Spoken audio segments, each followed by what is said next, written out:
Well, there goes the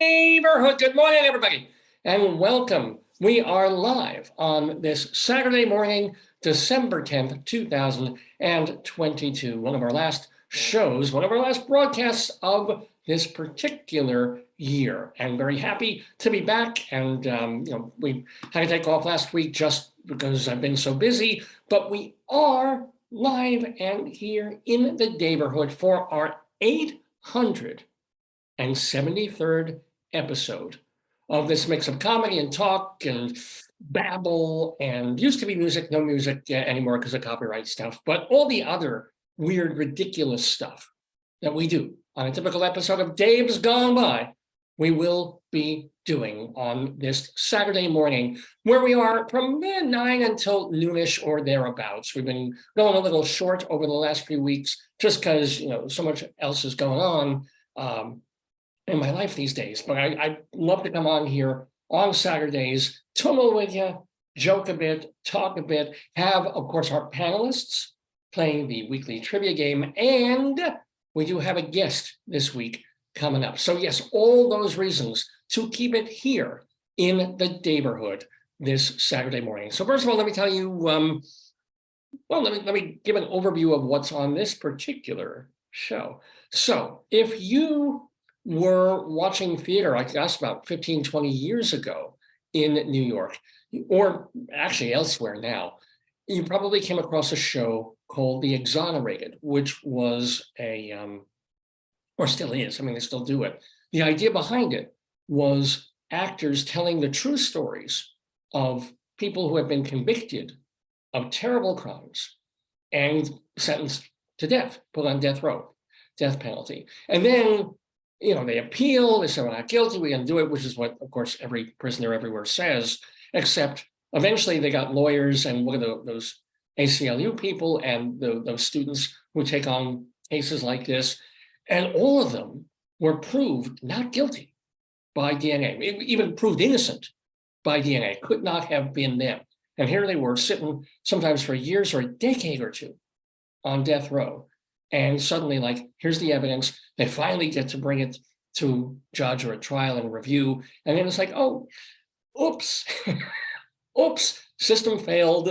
Kind of glad we didn't kill you. Go live. And Lord knows what the lawsuits have been like. But the point of the play is that we got to watch out in terms of justice and biased juries and what police say and how much you can or should not trust the police in terms of what their reports are and how much credence you give them versus witnesses versus the accused and so forth. Makes you, of course, think twice about the death penalty, which I'm not specifically against, but it's a powerful piece of theater, especially when I saw it years ago, because you have these actors, some of them fairly well known in off-Broadway circles, doing the show, monologues essentially. They were all one person after another would give a monologue of just how the system worked against them, and they were unjustly incarcerated and put on trial and convicted, and then their appeals not listened to or turned down until finally. And the amazing part was at the end of the time that I saw it, they actually brought on several of the people, the real people. I just started this show. This is my wife's opinion of me talking. It's like, so they would bring the actual people on who were wrongly committed. The folks on stage were watching their stories told by actors. And then suddenly it's like you see them and so, oh, this is a real guy. And there he is. And she was on death row and she's here. And everybody, of course, is moved and giving them standing ovations just for enduring what they endured, right? It's a weird moment. It's a very theatrical moment, and it gives a jolt to a piece that otherwise we kind of sit back and go, oh, that's touching. Oh, that's an unfortunate. Oh, that makes me mad at the justice system. Oh, how can this happen? And then it has that extra overlay of real people who are actually physically here. Which is kind of amazing. So anyway, this show called The Exonerated was created by two people, Erik Jensen and I'm not sure if they were married at the time, but they're married now. Erik Jensen and Jessica Blank worked on it together and helped create something that we kind of call documentary theater. We probably know it from the Laramie Project as well from, I'm forgetting, unfortunately, the playwright who put that together. But, and they've done other projects like that in the theater, but they're also, what's nice is that they're polymaths. He's an actor, she's done some acting, she's done some other kinds of playwriting. He has done a one-man show about Lester Bangs. I wish I'd seen it. It was off Broadway a few years ago. Lester Bangs, rightly or wrongly, the most famous and iconicized rock critic of all time, basically because he's the martyr rock critic. He started writing outside the box and really felt it and really, immersed himself and didn't BS. He wasn't trying to write like John Perellis of the New York Times. He wasn't trying to even, well, Chris Gow was on his own level, but he wasn't trying to write for mainstream media. He was gonzo rock journalism, the way Hunter S. Thompson was political journalism for the Village Voice. So, Lester Bangs is enshrined. He's mentioned in that REM song. So they did a one-person show about Lester Bangs, which I had seen. You got more bangs for your buck there. But Erik Jensen was in that off Broadway. Thank you for smoothing the few hairs I have left. Yeah, I love this shirt. It's a little faded, but it's got kind of a nice, we're almost in winter here. It's got kind of a nice, almost summery spring vibe. Anyway, he did that. But mainly his bread and butter, what allows him to do theater and to do one-person shows and for them to do documentary pieces like The Exonerated and stuff, is he's also an actor that you will see on your small screen. Well, except small screens are 75 inches now. But what does he do? Erik Jensen, you have seen in Mr. Robot on cable, also a show that apparently is still going on called For Life, or it had 2 seasons.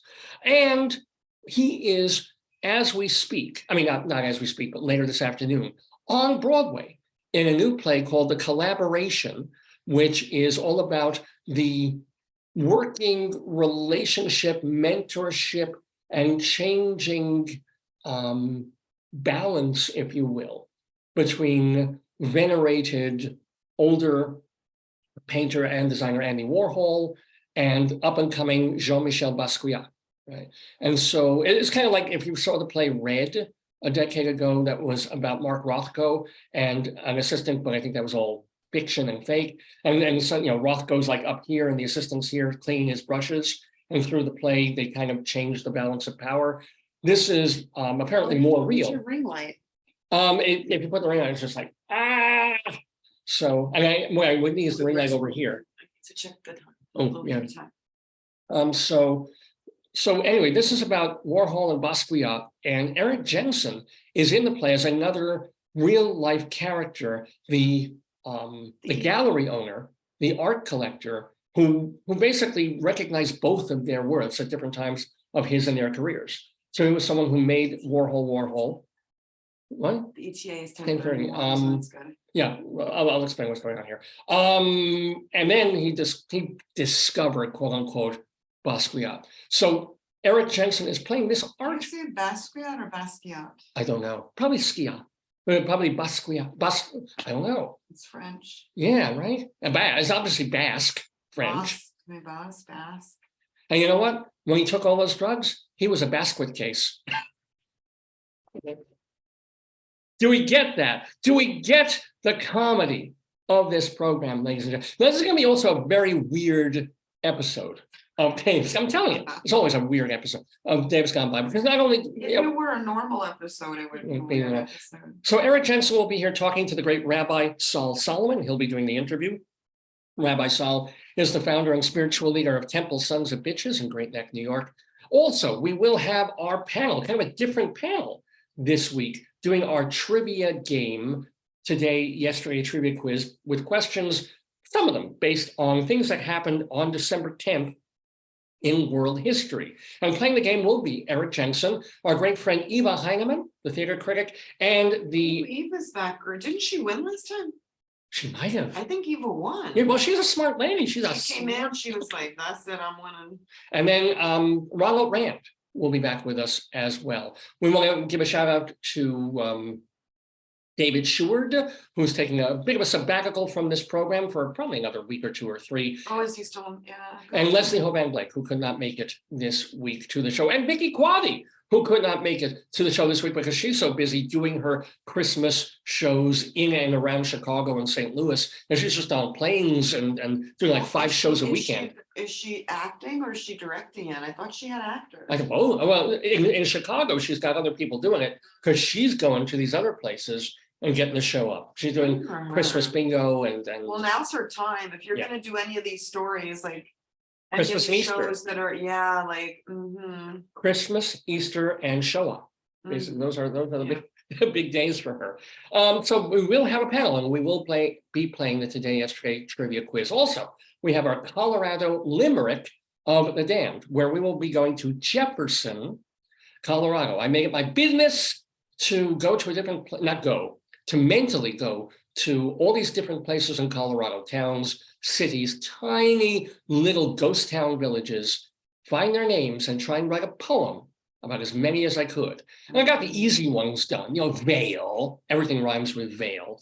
And then you got things like, Fort Collins, not so easy. Ouray, rhymes with hooray, you can kind of do this kind, but I got Jefferson this week. Jefferson. Yeah, try rhyming that. Not just one couplet, but it's a limerick. So the first 2 lines have to rhyme with the last one, and then a little mini rhyme in the middle. And because they're Colorado, what? I just got to think, Idiot's Guide to Birding in the Winter. Maybe you should send that to Richard. Birding. Birding. Oh, birding. Oh, yeah. Oh, I'm in a so I have to write these poems. And you get a place like Jefferson, Colorado, because I've got more than 200 of these now. The easy ones are gone. The ones where you go, oh, that'll rhyme with that, that'll rhyme with that. And the point is, they're limericks of the damned. So they have to at least try to be funny. And since I'm writing them, they've got to be dirty and disgusting. So we have a fairly dirty and disgusting limerick of the damned for Jefferson, Colorado. Would you like a knit octopus hat? Oh, can I show that? Of course you can. I do want this. I do, especially if I have dreads. Which color? I think the green and the blue is actually very pretty. Look at this. Look at this. It's an octa hat. It's an octa hat. I want this. Oh yeah, that's a beautiful thing, my friends. So let me explain why this is a weird and messed up episode. It says make a splash on any occasion. Yeah, a splash. That's comedy right there. Of course, it can't happen like any other time of the week, although actually a lot of the time this week, Joyce and I are so busy with school that we couldn't be home anyway. But weeks ago, we bought a bunch of furniture from Lazy Boy. And it's beautiful stuff. Because we wanted good stuff. And the house was redone before we even moved here a couple of years ago. It's in great condition. It's a really nice house. So we didn't want to fill it with old furniture. We had furniture in Colorado that was nice, but nothing really special, and just didn't want to drag it halfway across the country now that we're in Maryland. So it's like, let's get. What did Christy Alley die of? I think she fast moving cancer. I think so. Where was I? So we're like, let's get good stuff. Let's try Ethan Allen. Let's try consignment places. Let's try Lazy Boy. And, because one of the nice things is when we moved in here, the couple who lived here before we did, they took almost all of their furniture. I would have bought most of it if it had been reasonably, give us a figure, we'll leave it, you take it. But no, they realized the quality of what they had, but they were kind enough to leave us a couple of things. They left us this chair, which is really comfortable, albeit not anymore in the greatest condition, but it's a nice chair. And they left a downstairs in the kitchen, like a place to eat in the kitchen, which is pretty nice with the chairs. And they left an island, the kitchen island, and they left a couch. I was shocked. They actually left a couch in our what is currently our living room, but is really going to turn into an office probably. And then this couch is big and comfy and in very good condition, and we didn't even realize it. Like until like the first day we moved in, and Joyce was like, "Well, wait a minute, there's something weird about this couch." She lifts up the cushion, she opens it up, and it's a bed cap. What are they? A sleeper couch? What are they? Sleeper sofa. Yeah. Yeah. And we just thought, oh, they were nice. They left us something to sit on because we have no furniture. They left us a friggin' bed because it took about 4 weeks before we even had a new bed come in. So we were sleeping on that. It was lovely. And this couch that they left was a lazy boy. So it was sort of what was it? Affirmation. Mhm. It was confirmation that, you know what, lazy boy makes good stuff. And they were here, just by sheer miracle. We got a couch here that's already there for us, made by lazy. Let's get some good lazy boy furniture.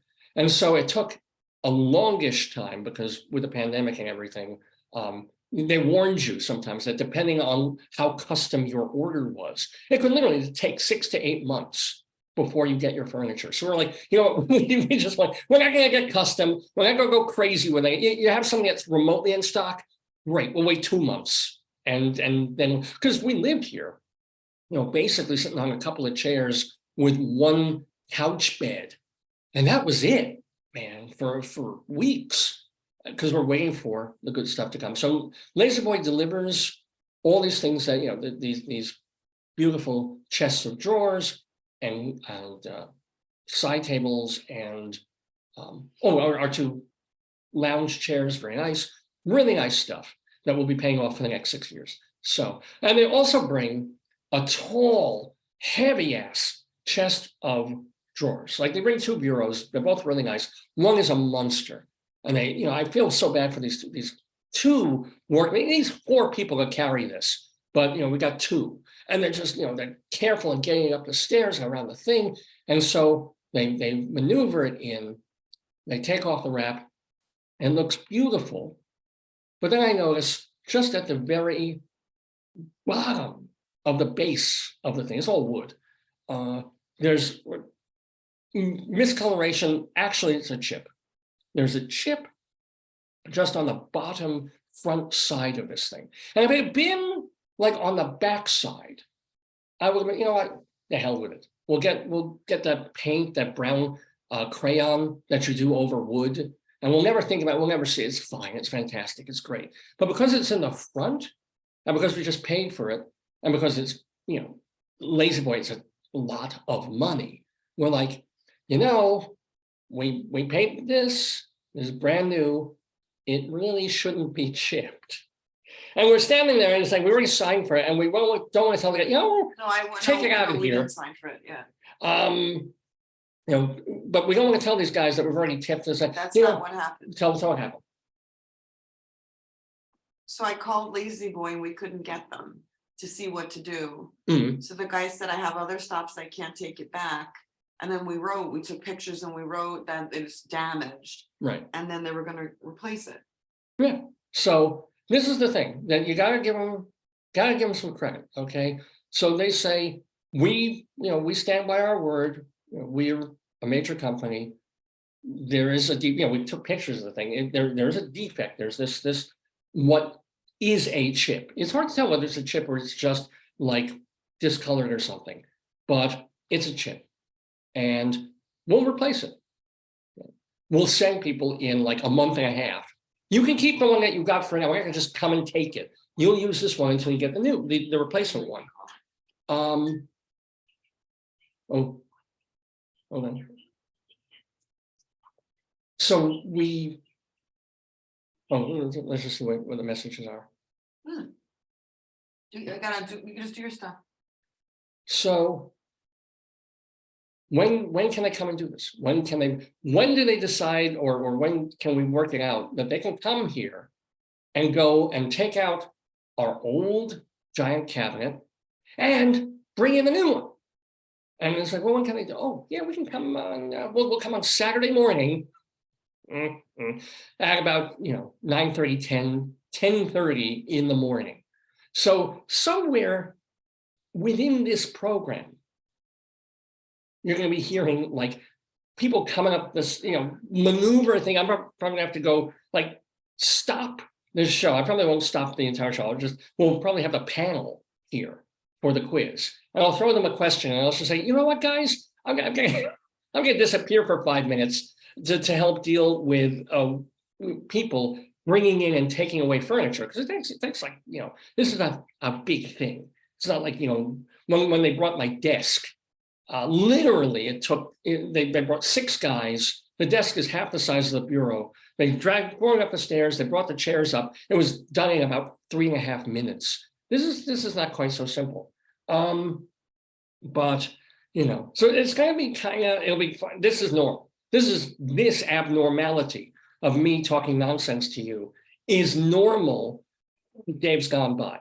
The abnormal part is that you're just gonna hear all this chaos in the background with 3 people on Zoom in front of you talking about some subject that will come up. And I'll be like, okay, guys, if you can just kind of carry the show for 5 or 10 minutes while old Dave has stuff to do in the house. And I'll come back, I promise. So it's going to be an interesting, I don't think I've ever left a show mid-show without actually turning the show off and coming back.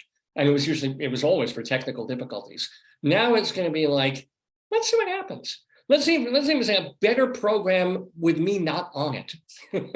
which I'm sure a lot of people will say, oh, no, Dave's Got By's a great idea. They talk about all this weird stuff. They have poetry, they have trivia. That host is a little much. Without him, can I get the guy from Wait, Wait, Don't Tell Me? He would be, get him. Get John Malkovich, maybe, somebody. Anyway. Now it's 10:15. It keeps going up and down. I guess it depends how many stops they make beforehand. Yeah. So, all right, we got it coming. I'm just hoping they don't come when Rabbi Saul is talking to Erik Jensen in just a few minutes. The actor, the director, the man on Broadway, they'll be doing 2 shows today in the collaboration. So we're waiting for that. That'll be a great thing, and we're not going to interrupt that. And then later in the show, if there's time, we'll have Greeley Crimes and Old Times. I forgot to mention that, where things happen, where Joyce and I used to live in Greeley, Colorado, and people call the police department to say, oh dear, something is weird in my neighborhood. Please send a policeman. And the weird thing sometimes really is weird, but funny weird, or just like, why you have a raccoon in your living room and you're calling the cops. Okay. Anyway, what else? What else has been going on? So I had, Rabbi Saul would appreciate this. I had a moment, because all this stuff right now, you've got all this anti-Semitism everywhere. It's out in the open. You've got, was it Kyrie Irving, and got all the, and I wonder sometimes, is there a secret code among Jewish people? So I'm sitting outside the classroom where I have to teach. And I'm just I'm waiting because there's someone else in the classroom. There's another teacher finishing up a class. And I'm just waiting. I got my coffee beverage and my bag, and just kind of hanging because I usually get there like 20 minutes early. And people are walking the halls, they're coming in and out of classes, going to play. And there's one guy, not at all one of my students, nobody I've ever seen before. And he's got kind of like a little bit frizzy, kinky-ish hair. And he walks by. And unlike everybody else, he kind of gives me a nod, wink, look, smile. Like, hey. Was he trying to pick you up? Sexual, I thought, what? No. Just that kind of, sometimes when you see someone for no particular reason, you acknowledge them in a pleasant way for no reason other than, hey, you're human, I'm human, etc. So he looks at me. I'm like, I look at him, I'm like, hey, how you doing? And then I see the back of him, and over this kinky hair and stuff, and he's a sort of white but non-white-ish person, and he's wearing one of those skull caps that they wear in Israel. It's not one of the yarmulke things that we wear here that covers just basically your bald patch. It's one of those big, like Sephardic yarmulkes that cover like all the way down like a hat over the head. And I wondered, I thought, maybe the anti-Semites are right on some level. Maybe there is this secret thing where unfortunately I am not running the media. I think he loves you. He went to me. No, maybe. I hope did they touch you inappropriately? No, but it's this weird thing because it's like, of all people, right? Why would he look at me? Did And he, I'm like, did he do it to other people? No. How do you know? Well, all right. Yeah, I didn't watch him all the way down the hall to see if he was glancing and smiling at other people. I just noticed that there was a certain like. It says their dwell time will be 20 minutes here. Okay, that's fine. Fine. I'll be with them as much as I can. Just check I just want you to check the new one. Yeah, my dwell time here is 3 hours on the show. So, but and it made me kind of wonder because there's another guy, there's an old man who teaches in the Jewish Institute that's in this university where Joyce and I teach. And I see him sometimes and we acknowledge each other. You know, I see him down the hall. Just a way, like when you're a professor and you see another professor in the hall, you know they're like 30, 40, 50 years older than everybody else. You can tell they're a teacher and not a student. So you kind of give them that look, that kind of, yep, on my way to class. Yep, you're teaching, I'm teaching, yeah. But this guy, again, it's a little different. He's this little old man. Are you reading into it? With white hair and when he walks down the hall, he's got the classic yarmulke on his head because he's coming from the Jewish Institute. And I look at him and he looks at me, like, hey. And I know it's more than professor or older person acknowledging older person. There's a certain frisson of like, oh, Jew. And I wonder, because I don't wear, I won't say I'm as non-observant as you can possibly get, but there's nothing except this visual. And it's not like he hears me talk. He doesn't hear the New York come out of me or the occasional Yiddish word or whatever. He just, this kid, the other guy, the kid just kind of sees me on the bench waiting to get into the room. And it's like, I'm like, and I'm like, what is it, the nose? Do I look Semitic? Especially at this age of my life, where I look like my dad, who looks like Billy Joel. We all look, Jews. I couldn't have told from the front that this kid was a Yid, but coming from the back, I'm like, wait a minute. He picked up on something. He saw a landsman, as they say. So I don't know. I've got to start clocking this. We live about 5 to 10 miles. Probably 10 miles from a place called Pikesville, which is more Jewish, much more Jewish, than the place where we live. Also, Owings Mills is pretty Jewishy neighborhood. We just have to stand outside a supermarket or on the street and be kind of like, hello, just kind of read a newspaper, kind of look up for myself around every once in a while and see who clocks me. And see who's kind of looking at me, not because there's a stranger there or, oh, you're not from this neighborhood, but someone who kind of gives me the eye and like, yeah, you're celebrating Hanukkah? Without even having to say it. And if I could just get a little further onto that wavelength, I would be running NBC. Right? I would be controlling the banks, which Lord knows if you looked at my bank statement, I am not. But I feel like I'm just one little missed synapse from being able to be the president of Citibank. I'm just I didn't go to the right service, and then I would be. Anyway, it's 9:30 in the morning Eastern time here in the Daverhood, and we're kind of waiting on we're waiting on furniture. We're also waiting on our guest in the Daverhood. Let me make sure that we got this going on. I'm gonna have to want to give a reminder and then lose out on this. So let me make sure I told him at 9:30. I did. Okay. Let me just email the press agent really quickly. Why don't you check your phone? Good idea. Hold on. La la la la la la la la la la la la la. No, nothing yet. Okay, let me. Hut, rah, hut on the talk amongst yourselves, ladies and gentlemen.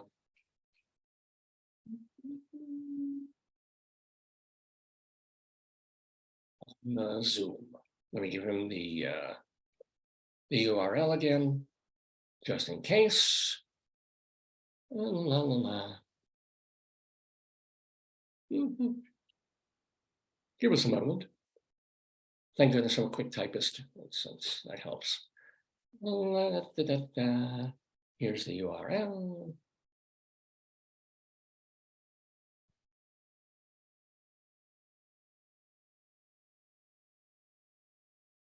All right. Okay, so yes, we are waiting for Erik Jensen, our guest in the Daverhood, to log in and to join us, both for a conversation with the great Rabbi Saul Solomon, as well as being part of our panel. So until then, how do you want to do? Why don't we recast the show a little bit, and let's do some Greeley Crimes and Old Times. Sure. Get that done.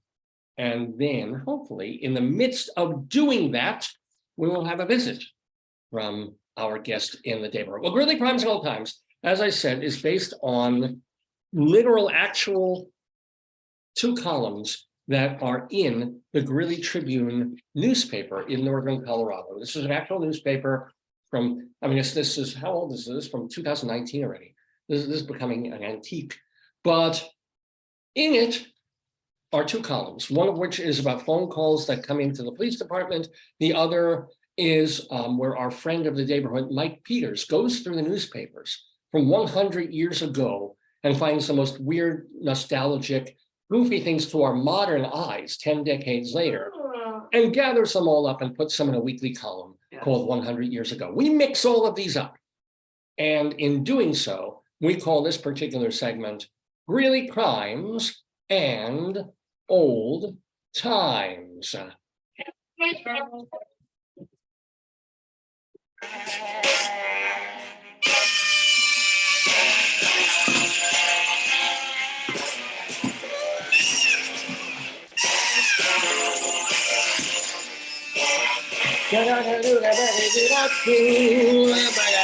Yes, ladies and gentlemen, Greeley Crimes and Old Times. So, and obviously if the guest comes by, we will, we'll take a break from this and get Rabbi Saul right in with Erik Jensen. Okay, so are you ready to be criminaled? No. You're not feeling like a criminal? I need to make more tea. And we hang downstairs soon anyway. Will we go out for lunches or something? Yeah, absolutely fine. And we gotta shop and do other things. But first, believe me, I have a show to do here. So it's called Greeley Crimes and Old Times is the segment. And here's something criminal. A caller on 23rd Avenue said that a customer, what a shock, a customer under the influence at the Cosmic Market. What's that? If you're shopping at the Cosmic Market. What is the Cosmic Market? Yeah, we haven't been there in a couple of years. I mean, I don't know. It might be just a supermarket. Cosmic. Or maybe maybe it's a green leaf kind of thing. There you go. So this customer tried to return an earring he had just bought. At the market? Yeah, well, I don't know what we can look it up. I don't know what the Cosmic Market is in northern Colorado. What happened? But somebody there tried to return an earring he had just bought. He was apparently under the influence, but they wouldn't take it back because he had put it in his mouth. Ew! Oh, that's disgusting. And the return was prohibited. What? If you're going to return an earring, why would you put it in your mouth? That is kind of freaky. Yeah, I don't know. That's a problem. So you have never, ever in your life, you're Yeah, you could put it in your mouth when you're putting it in your ear, but if you're going to return it, you clean it with alcohol or something. You're giving back. You don't pull it out of your mouth and give it to the clerk. No, this thing put it in his nose. That's disgusting. I'm sorry. That's unhygienic. Well, that's why they wouldn't take the earring back. It was like, oh, it's ruby. No, it's opal. Yeah. Anyway, here's another one. Here's a caller on 35th Avenue. A caller on 35th Avenue reported hearing loud music from her neighborhood clubhouse that sounded like a circus or band practice. So, okay.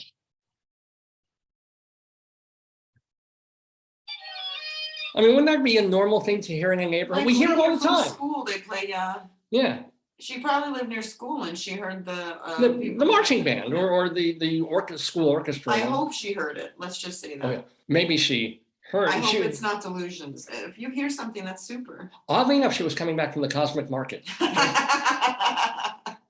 That earring in the person's mouth was a vehicle for the black hole connection to another alternative galaxies and shadow people. A caller on 15th Street. I think I may have mentioned, no, I didn't. I don't know if I did this one last time, but a caller on 15th Street said a church attendee took on the identity of Old Testament personalities and was chastising current Christians for how they were living. Oh, I like that. Really? Yeah. That's called, what did they used to do in the tent in the summer? Oh. Where they all used to act and do like different roles. Like someone would be Theodore Roosevelt, someone would be Annie Oakley, somebody would be Edgar Allan Poe. But this is like a festival. This is just somebody, it's like, I got to tell you, I'm so sick of these Esau impersonators. I love it. I think it's great. It's probably acting. It's probably that they'll probably come to Broadway like Hamilton. It'll be the next thing. There's Moselton, or the Lukelton. No, those are New Testament. Old Testament would be like. Oh, yeah, right. Who else? Cain and Abelson. Ableton. There you go. Yeah. A caller on 10th Street. Now, see, I might call the police on this one. Might. Depends on how drunk the guy is. Do you have your phone? I do. Did you check it? Yeah. I mean, why would I be getting different? Different whatever. I'm not lazy, but what are you doing now? That's what you're looking for. I'm looking to see if your guest. No, I checked. I didn't. Let me check my email. No, you don't have to. I can check your email on your phone. Oh, go to Gmail then. I am in your Gmail. Anything? No, I don't think. Is that the person you're looking for? Slide clips? No, it's Ann. Oh. What is the Z for? I have no idea. Maybe it was just her email. It's her email monitor. Yeah. Anyway, so caller on 10th Street said that a man was telling people at the bar that he killed 17 people. Whoa. Do you call the cops?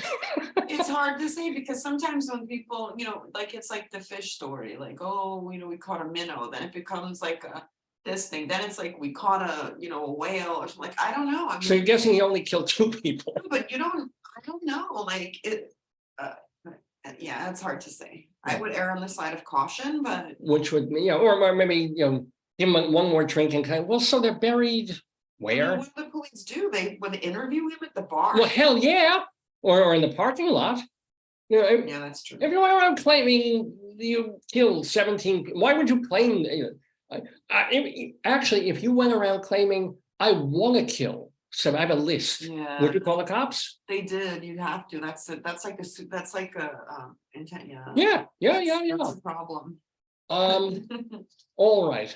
Let's see. Again, the original sound for noise suppression is disabled. Good. Fine. Okay. I don't think they heard when we played the Tom Waits music. But anyway, let's do some old times. What did you say? I'm disabled. Well, there's a thing they're doing on the Zoom now on the recording where there's another thing you have to kind of automatically click, otherwise nobody will hear the music. Oh. So you have to click that, or else. I didn't know that. Yeah. That's why sometimes when we go back and listen to Facebook shows for the last couple of weeks, and suddenly it's just noise count. There's nothing. I wonder if that's why sometimes people can't hear when I share a video. That's interesting. Check your Zoom. Yeah. I'm serious. Especially we use the same Zoom provider. Yeah. No, we don't. Oh, that's right. Not anymore. Yeah.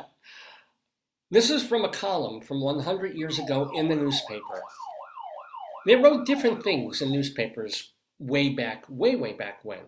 Among them, so this is a columnist saying, quote, "On the moon, there is no water. The mountains are as dry as powder.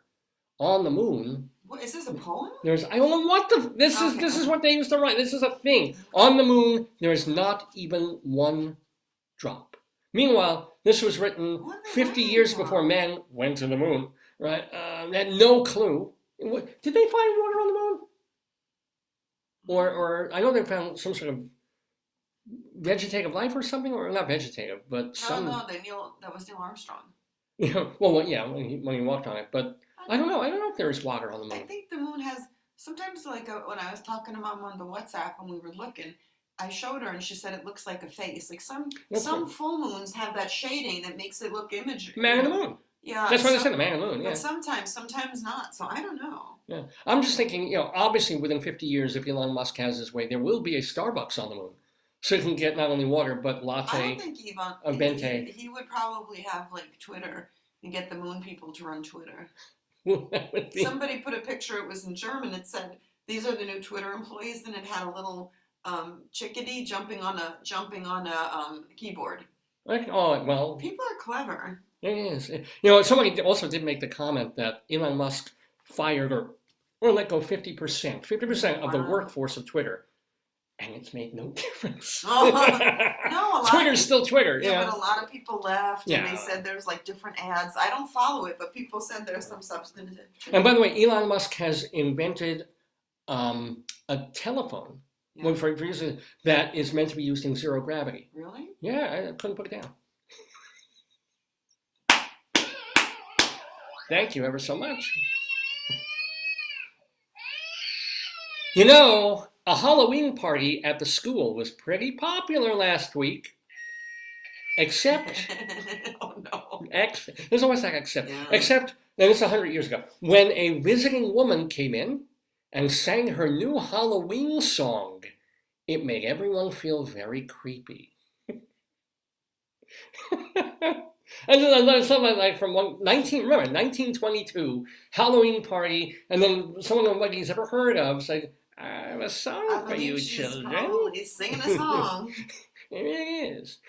Good for her. You sing your song. And you know what the interesting is? It's like, fight the power. You got to fight the power was that just singing about maybe something that they felt was supernatural. Maybe that was it. I think she was a shadow person.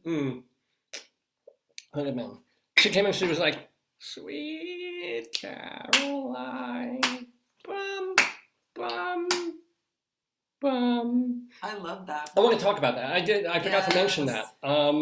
We were, this idea, I was going to connect it to something else I was talking about. About Broadway stuff? I wasn't going to talk about Broadway, but this wonderful moment. Yeah. That happened. You probably saw on Twitter. To Twitter. You were talking about Twitter. Or Instagram, yeah. That's where we. But even before then, like when I was talking about the Exonerated or something like. Oh, yes. I was going to connect it to this show, the Exonerated, that Erik Jensen was in. The Erik Jensen who has apparently exonerated himself from this broadcast. When I saw it, he brought on the cast. They brought on the real people who had been found not guilty and found quote unquote innocent, right? So and it was the jolt. David, is he in another time zone? I wonder. He shouldn't be. He's on Broadway. If he's in another time zone, he's got to get on a plane like now. But so they bring on these people who were really truly on stage. It's like these were the real people. Mm-hmm. So there was a moment like this on Broadway just a few days ago when and I think it's called A Beautiful Noise, which is a bio musical. They've done so many of them. Carole King, and they've done all these jukebox musicals. Well, you know why? Because they sell. Yeah, but I think people feel nostalgic and they want to see that kind of stuff. Yeah, especially people who grew up in a certain age and they grew up in music of the 50s and 60s are now the pre-boomers with money who are still, young enough to go to the theater. So now I just thought that we can't track shipment details and error occurred, so I don't know. Whoopsies. I'm sure they're right on there. They're probably outside now. No, I think it's going to be between, it could be as late as 10:20. Oh, okay. So anyway, these show the jukebox musicals, Frankie Valli and the Four Seasons kind of set the pattern of that with Jersey Boys, right? And there's just been so many of them, some better than others, and so forth. There's been one now for the Temptations, and there's been one for Michael Jackson on Broadway, right? So one after the dominoes keep coming. So the latest domino, and it's selling very well. The reviews were kind of mixed, but just a couple of days ago, a musical about Neil Diamond opened on Broadway. And so, and $1 million ticket sales, because you got this whole generation that grew up with Neil Diamond's music. He's a wonderful songwriter. And so, okay, I haven't seen it. I'm not in New York. I may get to see it over the next few weeks, maybe not. But, and so it's an opening night crowd. And I'm sure they had a splendid time, whether or not the musical is that good or not. The songs are the songs. So they're having a fine old time, and they're applauding, yay, yay, yay, and yay, opening night. Any show that really makes it to opening night deserves some kind of ovation generally, right? So, and then, surprise, who's there on stage but Neil Diamond? Now, Neil Diamond had to stop concertizing and performing, what was it, 4 years ago now? 4 or 5 years ago now? Because is it, not Gehrig's, what is it? Parkinson's, yes, Parkinson's disease, right? So it is not feasible for him to travel and perform and do concerts anymore. Hasn't been for a while, right? So just to see Neil Diamond on stage and to give him the love, it's sort of the proxy love that they gave the show when they really wanted to give it to Neil Diamond. It's like, oh my God, there's Neil Diamond. Yay, yay for being alive. Yay, you're Neil Diamond, yay. And he wrote the songs. He wrote the songs, of course. He also had the mic in hand and started singing Sweet Caroline in still the Neil Diamond voice, older. In a balcony. Was he in the balcony? He wasn't on stage? He was in a balcony. So there was like him and I guess his handler, and they knew he was going to sing, so they had camera people up there. But he was like, those tiny 2-person balconies. That's where he was. But that is a moment, folks. That's a moment that you really can only get on Broadway in New York. It's like, okay, oh yeah, Neil Diamond showed up. This is his show. Sure, it's wonderful. Let's give him a hand. But that second part of it, when he started to actually sing and did the song and sounded okay, and it sounded pretty good.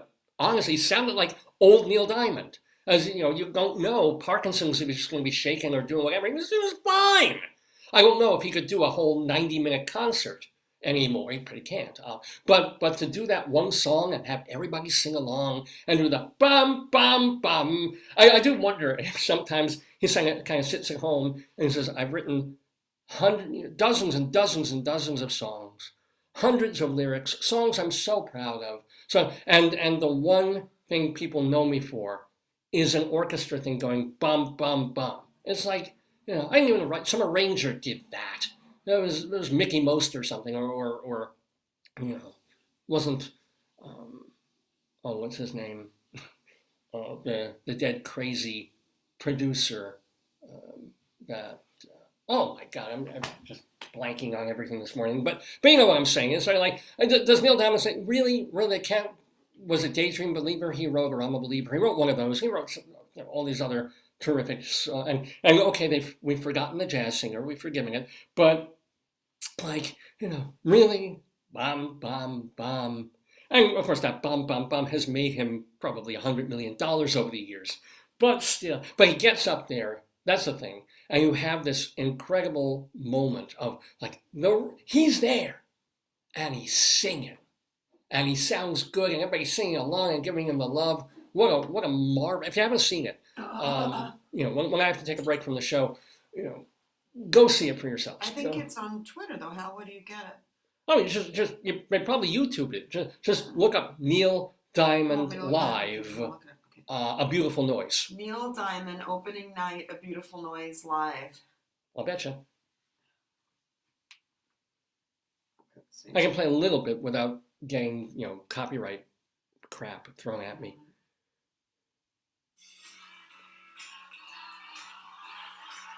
And the crowd's, of course, going completely berserk. As would I. Okay. Actually, we have a guest. So, okay. So, ladies and gentlemen, we have some good news. I do believe this is Ron Rand actually coming up to play the Today Yesterday, but that was Neil Diamond, ladies and gentlemen, singing.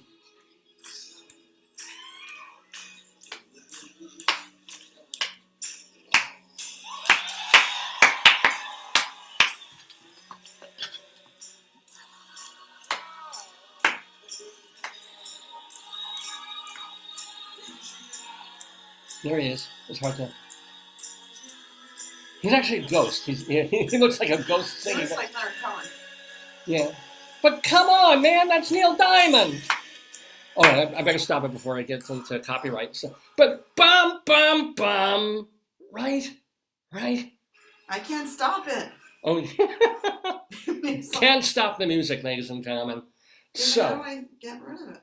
so we're gonna get to the trivia game in just a couple of minutes. Let's finish up Greeley crimes and old times. Let's do one more crime thing. Then I'll bring in Ronald Rand, and I believe we also have Eva Heinemann signing in. And I know they can. I can.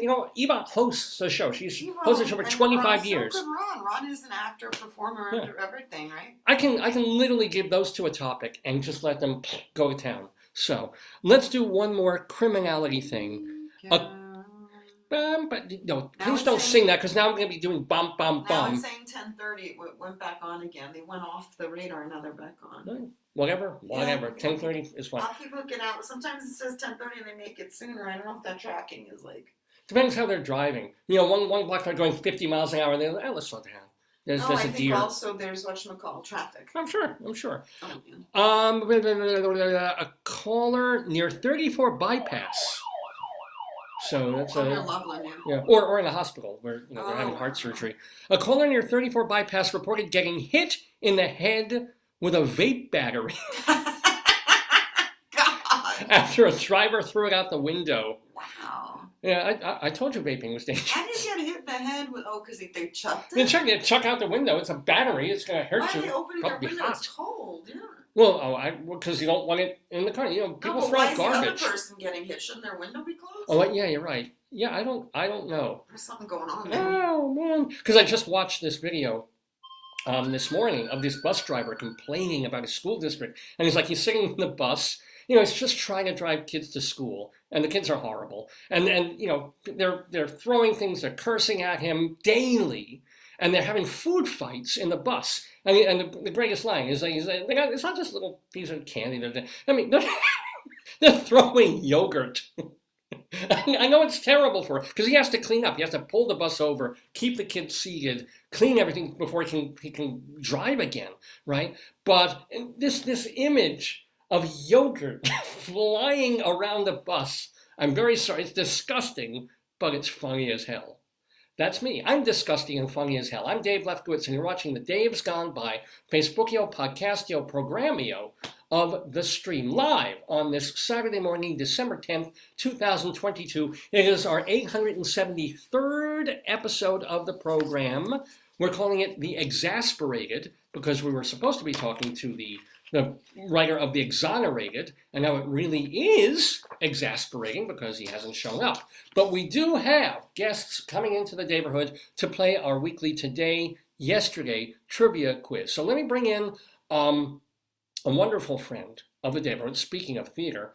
His name is Ronald Rand. He's written a book called The Soul. Well, actually, he has a seasonal newspaper for performers called The Soul of the American Actor, and he's also written a book about writing and performing monologues and advice for doing that. So let's admit Ron Rand, and then Eva Heinemann should be joining us in just about and 2 or 3 Leslie too, you said. No, Leslie can't do this week. Oh, is she okay?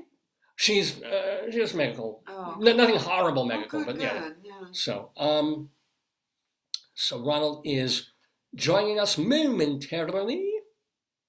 Oh, I've got on the weird view thing. Does that matter?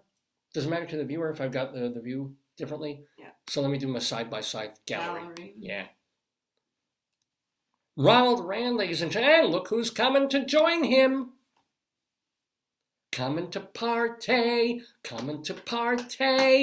Here we go. First thing I wanted to both do is a bam, bam, bam. So I'm just going to make them do it. So they're connecting to audio, and I'm hoping they're connecting to video too. You know that they know the Neil Simon song, everyone. Ladies and Eva, before you say anything else, Eva Heinemann, unmute your button. I did. Okay. I want you to chime in with exactly what we need right now. Sweet Caroline. Da, da, da. And I haven't even had my tea yet. Good morning, Eva. We were talking about the Neil Diamond thing. Neil Diamond at the live. Oh no, we lost we just lost Ron. He should be coming back. I'm But not going to get to see it till January. There's something going on. They canceled our performance after, like, I mean, we were supposed to go on Tuesday. We're like, are we going? Are we going? Are we going? They were not responding, the press agents. So they finally did and said, oh no, you can't see it till January. So I don't know what the heck is going on. could it be COVID that they're not talking about? Could, it could be lots of whatever. Maybe they're trying to get Neil Diamond to play himself. Who's the lead in the show? I don't know. Will Swenson is the Oh, lead. I do know him. Will Swenson, yeah. Yeah, and his wife Audra's doing Ohio State murders right now. Well, they should really arrest her because that's a terrible thing to do. Oh, you mean the play? Okay. Like she's in Ohio. Now, Ron, I have to make you do this too because we're going to talk about Neil Diamond live at the premiere debut day. So I'm just going to do this. Sweet Caroline. Oh wait, you got to unmute. We can hear you. Unmute. Oh no. Hey, let's try that. How's that? Better? Yes. Dun, dun, dun. Do it again. Sorry. Sweet Caroline. Dun, dun, dun. Thank you. We're not even Red Sox fans. Well, good morning, everybody. Let me welcome properly or improperly, since this is Dave's gone by, to the Daverhood, two of our great, wonderful theater. I'm going to remake my tea. You Go want make- tea? I made tea earlier. I'm good, thank you. We're both on our. First saw you having tea, and now she's like, I need more tea. So Eva Heinemann is the host, producer of High Drama, which is watchable on YouTube and Facebook, and also, of course, Manhattan Neighborhood Network. Do you do a show every week or every other week, Eva? Every other week, and I was up till 2 a.m. because we were like 4 minutes short. So, I just found out One More Time is closing December 18th, and our show's December 17th. So it's like we scrambled. So I'm like, well, let's do One More Time. I luckily had the review written from when I saw it the public, so I just used that review and I didn't know if it was the same director. So I'm like, oh, I better not say the director's name because I know Jordan Cooper's still in it. And then I just saw Hoagie Carmichael Stardust at York, and I just saw that, so I'm like threw that in. So I'm like right now. Make sure you also did, because I kept getting, it was so nice of them. They kept inviting me to K-pop because it's closing. It closes this weekend. Yeah. Yeah. So yeah, I did get to see it, but I couldn't talk about it because it closed. It's December 11th. Our show's December 17th. well, you could mention it. I mean, it says for the history as much as people who are going to go to the theater. You can say, Yeah, but I can't say much about it because I saw most of it with the sweater over my head. I had vertigo. This show is not for people with seizures, vertigo, epilepsy, anything with flashing lights or strobe lighting or bad, lights all over the place and that projections constantly flashing. I mean, I was nauseous for 2 days afterwards, which is not a reflection on the show. But it was so much better when it was off Broadway, when Ars Nova, Woodshed Collective, and Mayi did it. Because it was immersive. You went from room to room to room, like 12 of you. And at one point, they're like, well, when we get to America, how do we do the red carpet? And this is 5 years ago, Angelina Jolie. So I did that whole Angelina Jolie meme with the legs sticking out, going like that. And it was just so much fun. And you were like right on top of everyone. But it wasn't fun on Broadway. On Broadway, it was just like a big thing. Right? They can't do that. It's like, I'm sorry, guys. Immersive worked for the Natasha Pierre thing, but it did not work for this one. Oh, well. Now, Ron Rand is an actor. He's also a writer about acting. Are you doing your Harold Clurman show anywhere at the moment? Yeah. Yes, Let It Be Art right now, because the U.S. State Department has chosen me again for another 5 years as a Fulbright specialist scholar. Yeah. My first posting, I went to Malaysia and Uruguay and Bosnia, and now I'm in discussion with a country in Asia and a country in Eastern Europe. So keep the fingers crossed. Well, it's in discussion right now, so I'm working on it, and it's very exciting. So I have that going, which is really incredible. You go Uruguay, I'll go mine. But seriously, So, and what was the name? Forgive me for not remembering. It was Solo Transformations on Stage. On Stage. Yeah, that's my new book. Yes, exactly. And it's doing very, very well and getting incredibly great response from it, which is wonderful. And I've also been sending it out around the world. So it's been really terrific. And then my newspaper, The Soul of the American Actor, is now in its 23rd year, and people can go visit it at soulamericanactor.com. And it's all in color. It's like 75 pages big, and Janine Tesura is there, and Ben Vereen, and a lot of wonderful people. So it's just been incredible. So I've been very busy. And of course, I've been seeing some incredible shows. And I have to say that watching Some Like It Hot was just mind-blowing. It was a wonderful, wonderful experience. And I love that. And I just caught Death of a Salesman finally, and I certainly was blown away by their work too. It's an incredible cast. And then I just caught the collaboration that MTC put on. Well, now I'm a little angry because that's making me a little mad here because you guys were supposed to be playing the Today Yesterday trivia quiz with Erik Jensen, who is on Broadway in the collaboration. Oh. He was supposed to be our guest a half hour ago. He's taken a powder. He's apparently not in a collaborative mood. We'd love to be hearing from him, but he ain't here. So Okay. So the game, the Today Yesterday. Did you tell them about Lazy Boy? Not yet. So we're going to play the game with you guys, but I'm going to ask you a favor. Okay, not right this second, but I'm going to ask you a favor. I'm going to give you the option. But Eva, you've hosted a show. Ron, you're an actor, and you both love and talk about the theater or everything. So at a certain point this morning, probably between now and 10:30 a.m. Eastern time, Joyce and I are expecting a replacement piece of furniture from Lazy Boy because take away Of course you are. Yes.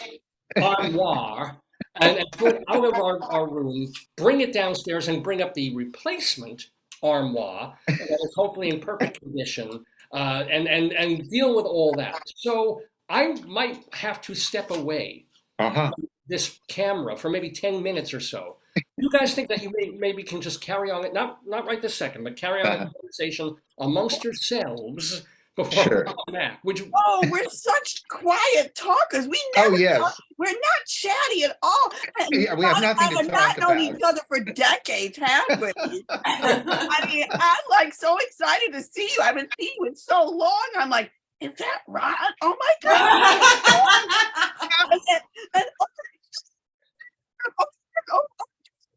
Oh, wait, we're losing your audio. Maybe I got. Me? No, her Wi-Fi's in and out. That's what. Oh, okay. Oh, here we go. She's fine. She's good. Oh, shoot. Okay. There we go. So anyway. So this is thrilling. We're gonna do the game, but I might have to stop the game for a little bit and just say, guys, talk about the theater. Guys, talk about life, and engage our audience. I would like the gentleman to do some painting too. And Ron, if you can paint our new rock for me or for Eva. We're watching Bob Ross. We have the free Samsung TV, and we were watching the Bob Ross channel. He paints for hours. Well, yeah. Yes, and he talks for hours too. And it's like watching paint drying. I love Bob Ross. I'm Happy Little Cloud. Yes, that's right. Yeah, I watched him growing up as a child, and I certainly learned a lot of things in terms of landscapes.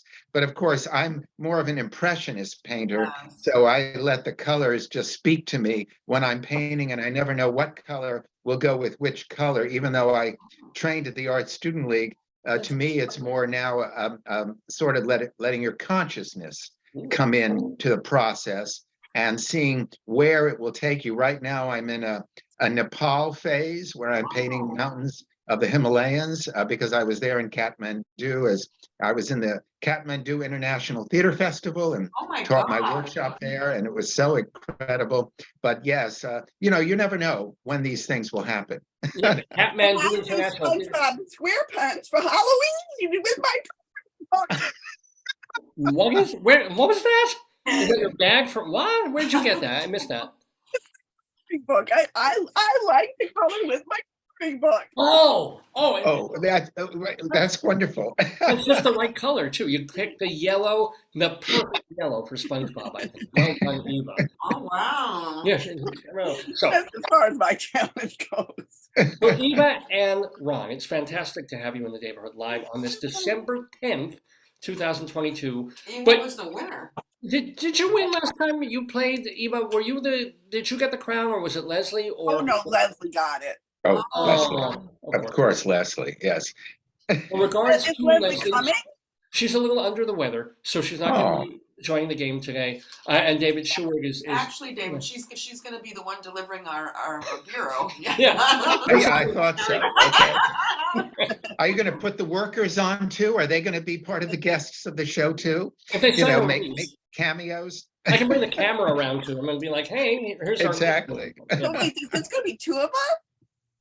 For the Well, game? at least. Yeah, this thing's heavy. Oh yeah, this is a monster. It's a big bureau drawer. No, oh, I'm sorry. She's asking if there's going to be two people playing the game, and it's yes, it's going to be. We were supposed to have three, but Erik Jensen Wow. has not shown up. Okay. So to him. Anyway. Shows today. Come on, he's got two shows today. I'm I surprised. know. Then he shouldn't have booked. You know, he shouldn't have put him on this broadcast. Maybe he didn't book it. Maybe his agent did, and then he yelled at his agent like, "How could you do three on a two-show day on a Saturday?" True. We would have pre-recorded. We'll have done it earlier in the week. All they had to You do know, is. David holds a grudge, Eva. You Oh, know I him. please. Oh, I wouldn't know anything about that, Mark. Yeah, tell us about the drama desk. Eva. No, anyway. What? Yes, no. exactly. Oh, please, my revenge fantasies. They keep me awake at night. Yeah. Well, you guys can talk about that while we're Whoa. delivering the furniture. But anyway, let's get to the game. The game is called what the hell's the game? Today. You know what I think? What? So What? I saw something on Twitter where do you know like Pictionary, or another thing where they show like symbols and you have to interpret what it means? You should do that. Like Rebus? It was like clapping hands and then like a stocking and then something and you had Oh, concentration. Yes. Yeah, I used to watch You concentration. need to do that. You need to do that. Well, like draw something and No, you need to like get pictures and then you could share a screen and show it and then they could make the phrase. That'll be your next one. Oh, that'd be. You can draw them because I can't draw for. No, for you just beans. cut and paste copyrighted image, uncopyrighted Uncopyrighted images, access, yeah. you know, use free Well, use. Ron, for next show, you draw like all these Rebus images that we have to put together. Yeah. No. Are you going to introduce this lovely voice from above that's talking? Of course, that's Joyce. That's my darling and adorable wife, Joyce. Yes. I know, but I mean, I think she deserves an introduction. Thank you. Yeah.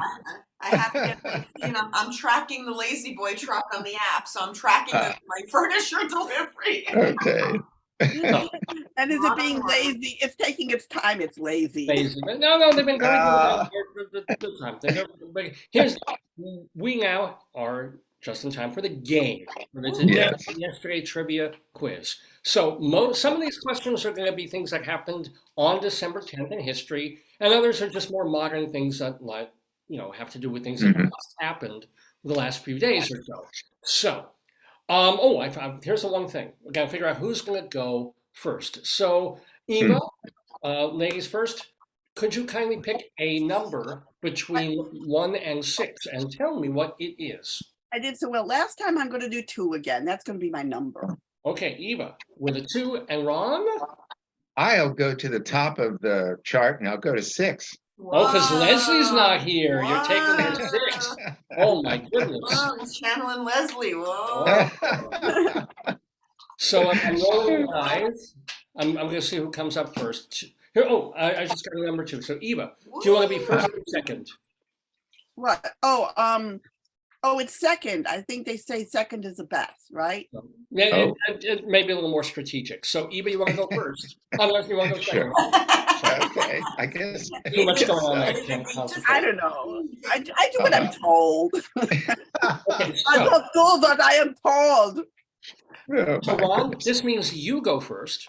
And Okay. it means not you go. I know that. But your first question, however, and you've done one of these before, is Yes. clues in the news. Okay.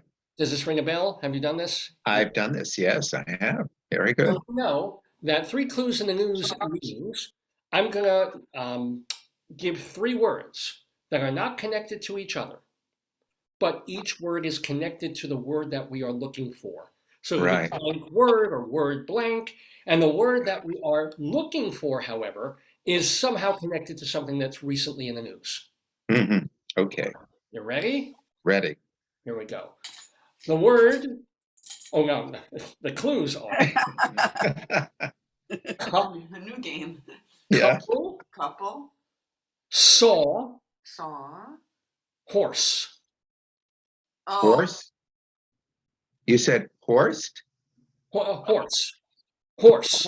nay, nay. Oh, a horse. A horse. Yeah.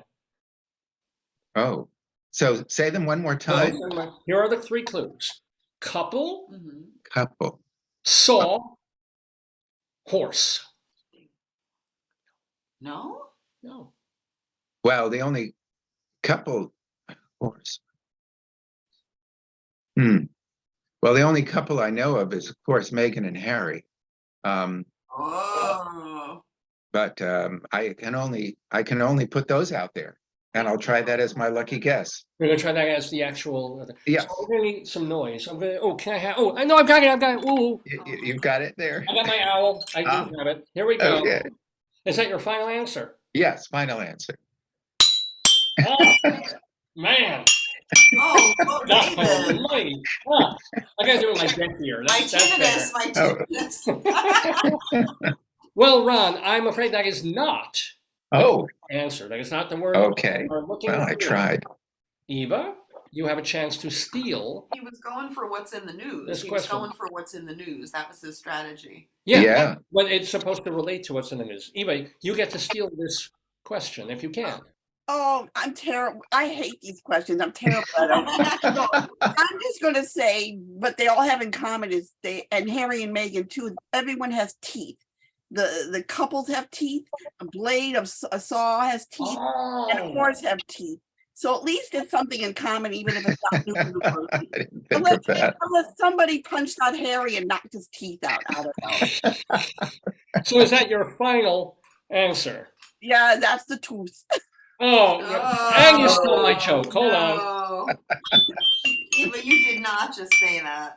Well, It's that kind of show. we have a cavity here in our scoring because neither person gets a point. Remember, it can be blank something or something blank. So we're looking Right. for blank couple, couple blank, blank saw, saw blank.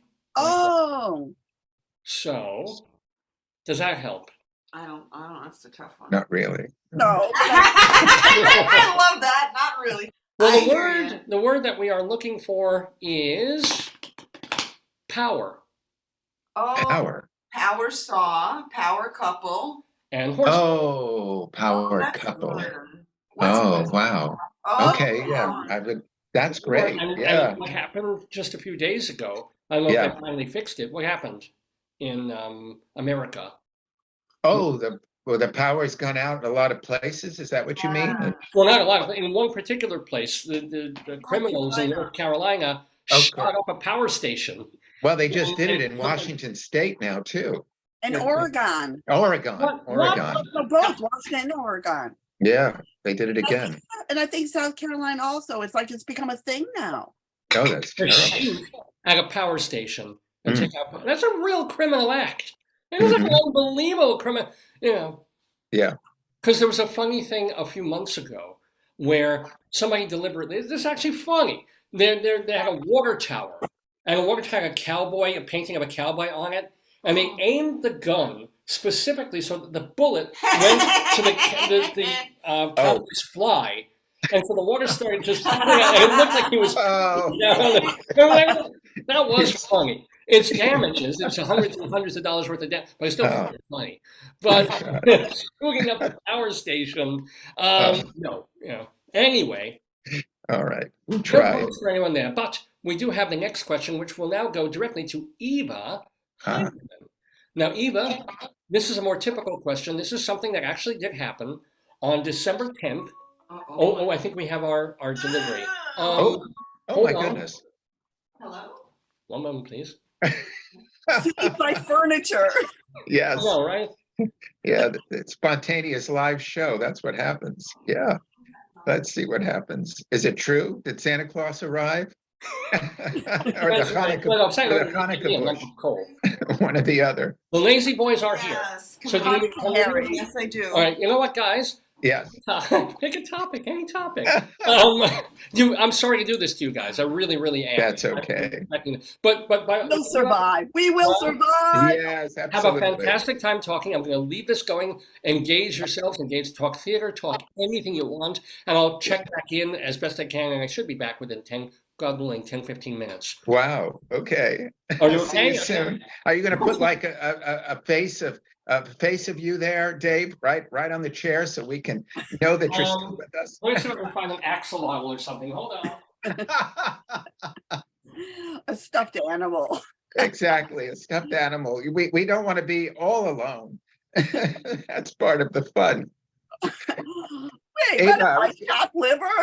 Yeah, exactly. I was going to ask you, Eva, if you had a chance to see Some Like It Hot. Thank you. There we go. I knew that. I knew that was coming. Potato Head. Actually, I'm seeing it this afternoon, but Oh, I was very lucky. I don't know if you're in New York still or not. I am. Yes. Oh, goody. But I got to go to like a rehearsal of it, like a workshop rehearsal where they were kind of like, it was like, they didn't have the sets or anything, and Right. all the creatives were there. They were trying to figure out and tweak it and everything. Mhm. So I forgot who the director was, but he would come out and say, now this is supposed to happen, this is supposed to show up. So we got a bare bones presentation of it, and I loved it. I thought, this really works. I mean, maybe they put it in now, but I was kind of, the only thing that bothered me, they didn't have my favorite line about the fuzzy end of the lollipop. I love the fuzzy end of the lollipop line. Okay. It's a brilliant line. I hope they put it back in. They might have put that back in because I remember hearing the word lollipop in the show. And I mean, it was really right on the mark. I mean, the jokes were just coming left and right. The delivery was perfect. The timing was excellent. And I mean, all the dancers, the chorus, incredible dancers. They're just amazing. And every aspect of the show was really, really there. And it's one of the best musicals I've seen in a long time. And certainly, both of the composer and lyricists and the book writers, they've just really, really made it work. And Shaman and Scott Whitman. Oh boy, they're tremendous. And I mean, they've, from Hairspray and all the shows that they've done, but they've really put it together on this one and they've made it work. And what was so wonderful is that the audience just ate everything up, as did I. I mean, it was one of those shows you just walk out and you've had the best time. And that's what Broadway musicals are all about, Yeah, this is the one that's getting the best buzz. I mean, everyone's talking about this and everyone's saying how great. And I'm like, yeah, I finally get to see it properly. Yeah, and but it was also- pretty cool to actually, see some of I didn't get a chance to see the Neil Diamond show yet, but I have to tell you, watching Neil Diamond on YouTube sing, have you seen that at the end of the show? Yes. Opening night. I mean, that was tremendous. What a great, gift for the people to hear Neil Diamond sing in person. And it's special things like that. Last night, after Death of a Salesman, I went out to Ur de Joie, and who's sitting down at a table just 2 tables away from me, of course, is the star of Death of a Salesman. And I mean, it's just wonderful that, that's the one of the magical things about New York City is the spontaneity. You just never know what's going to happen, what you'll run across. Exactly. Yeah. Well, I think that's so wonderful to get to be into a dress rehearsal like that before the show opens, because I love that. I've seen a couple of shows that way. And at one point, as an actor, I was also a reader for the Roundabout. So I was actually, of course, at the auditions when some of the shows were actually being cast and actually, reading opposite some of the people who ended up in some of the shows. So that's also a very great opportunity to be, behind the scenes, you might say. Well, I would have been dumbstruck if like Boyd Gaines or someone had showed up. I'm like, I'm reading with Boyd Gaines. Oh, wow. Oh yeah, they all come in. I mean, I was reading opposite Roma Downey at one point when she was doing a show at the Roundabout, and it's just so much fun because even I think one of the earlier times I did it, Christopher Reeve was there, and he was just a pleasure to get to have a chance to chat with, and that's one of the joys of not only acting in shows, but also sometimes you're chosen as a reader. So you get to read opposite some wonderful folks, you know. When Hey, I you're back. Momentarily, they're bringing one thing in there. So I have a breather to listen. And it sounds really wonderful. You're talking about. I want to tell you my Christopher Reeve story. So Yes. Yeah. When I was in London, I was in London back in 78, 79 when Superman first came out. And my friend Polly Arnold was a huge autograph hound. And so I actually own an autograph book. And we went to the opening of Superman. And I got Christopher Reeve and Terrence Stamps and all their autographs. And they were all so nice. And I mean, when I look at this autograph, it's a book. It's amazing the people I have in it. Oh, Eva, please share. I love your backdrop, Eva. Look at that. I mean, at one point we actually did this. We actually hopped in a taxi and said, "Follow that cab," because we wanted to get Sammy Davis Jr. Did you get Sammy Davis Jr.? We got Sammy Davis Jr. We got Gregory Peck. Yeah. Who else do you have in the book? Because there's this whole big thing. All these autograph places are apparently fraudulent, and then Bob Dylan got called on the carpet, like had to do a public apology because he apparently had vertigo and was supposed to be signing these books and couldn't. He had like 600 books that he had to sign of his his latest stuff about rock and roll, and so he had sort of an auto sign thing being done. Well, people paid like $200 a book for his signature. And it wasn't really kind of his actual hand on the paper. So I got to do a public apology about this. So, all the whole autograph thing is shady. But that book of yours, Eva, is real. So who's in there? Sammy Davis Jr., Christopher Reeve, who else? Gregory Peck, Terrence Stamp, Wayne Sleep. He's a British person. Okay. Let's see. I think Jack Nicholson, Warren Beatty, and Angelina Jolie, because they were doing Red at the time. And Angelina Jolie, she wasn't even born then. Red. Angelica Hut. Houston. Yeah, okay. Yeah, that we got the people. You keep talking. Keep Okay. talk amongst yourselves. Yeah, so no, that was fun. I mean, I can't do that anymore. I can't be an autograph hound. Well, not only because of COVID, but because I'm a theater critic. It's like it's you can't, it's unprofessional to ask people's autographs anymore. But I used to love going backstage and getting people's autographs. Well, it's fun. I mean, of course, the joy is actually spending the time with them and getting to know them as a person. I mean, that's one of the beautiful things. I mean, I created this book called Create with 130 of the most extraordinary people on the planet, because it's about how extraordinary people live to create and create to live. So I have 130 of the most amazing people like Chaka Khan and Carol Burnett and Ben Vereen and people like that in the book. And one of the joys, of course, is spending the time to actually talk with them. Because I pick up the phone and I hear this voice and she says, "Hi, it's Carol. I heard you want to talk with me." And there I spending 25 minutes talking with Carol Burnett, and that's even a greater joy than having an autograph or something, because you really get a chance to really share ideas and get to know them as a person, and you have the chance. And so that's one of the great blessings of my newspaper and this new book, because I've done over probably close to 1,500 interviews over the almost past 25 years with all these folks, and it's a great blessing because some of them are no longer around with us, but we have their words. I remember when I did this incredible interview with Spalding Gray.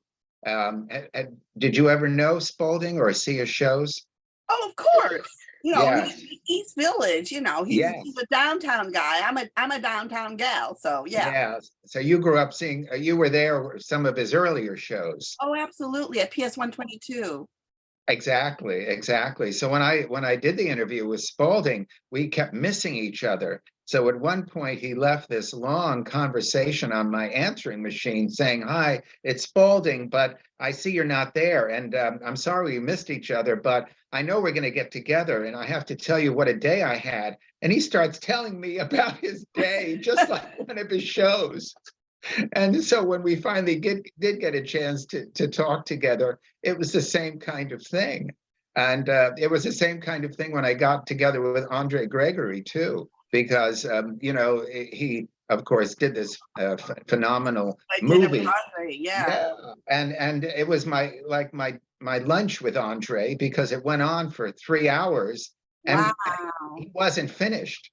So he said, I can't believe the time's over. I have so much more to tell you. And I said, well, let's get together. And then we met together for another 3 hours. So, and of course, I couldn't have a 6-hour interview in the newspaper, but it ended up being one of the longest interviews I've ever published. And You can make a sequel. My lunch, yes, with Andre. It was just tremendous, but we had so much in common, and also because, yeah, of course, exactly. But I did study with Jerzy Grotowski, and he did, but he studied with him over in Poland, and so we had a chance to talk all about him as well. And it's always interesting. I'm sure you've done quite a fair amount of interviewing yourself. Yeah, I so miss the red carpet. I so do. And Yeah. it's better when the press agents or the publicists are kind of distracted. So instead of just getting 2 minutes, you get to sit down and have a long chat. When Richard Griffith was doing the History Boys, I got a chance to talk to him about With Nail and I, which is this cult movie that I just absolutely love this movie. So we were just babbling away for like 15 minutes before the guy be like, wait a minute, where's Richard Griffith? It's nice when you get a chance to hog them or John Kander was outside, just getting some breath of fresh air. And there's nobody around. So I'm like, get the camera and just talk. Yeah, well, that's one of the most wonderful things. When I went to the opening of just recently, I guess the grand premiere of the James Earl Jones Theater. Were you there when they had the opening day? I didn't know when they were doing it. I'm sort of behind about information, so some of it shows up on Facebook periodically, and some of it, on different websites. So when I got there, and it was wonderful because a lot of the wonderful guests were arriving, and I got a chance to chat with Felicia Rashad again, who's a dear friend, who was also in my book Create, and with Brian Stokes Mitchell, who sang one of the shows, and we're working on trying to do an interview together. And oh my God, what a great actor and the shows he's done! But it's wonderful, of course Kenny Leon was there, and he's got a new show that just opened on Broadway. So Ohio State Murders. Exactly. Did you see it yet? Not yet. I haven't even booked it yet. I have to. It's like I gotta think. There's like 10 Broadway shows opened up this month. I know. Can you imagine in December? I know. Plus, there's all the off-Broadway stuff you have to see. Plus, your friends' shows you have to see. Of course. Yeah. Well, how do you deal with going to your friends' shows and they're not so good and you have to be diplomatic? How do you deal? Yeah. Well, that's part of the joy of theater. I mean, one of the proverbial things that people I've heard people say, well, I've never saw anyone do something like that before. How do you deal with that? But generally, when I've gone to shows of my friends, they've been pretty good, and I've always talked about the authenticity in the show and how they've really pulled it together. Well, look who's back! Yeah, oh my goodness! Hi, we're believe it or not. First of all, hello. I think we had our times crossed wrong or something like that. But welcome. It's my fault. I had technical difficulties. I'm sorry. Oh, I had unacceptable. Unacceptable. Get out of here. Frustrating study hour, and I had no phone number, so I'm sorry. Well, welcome, Erik Jensen.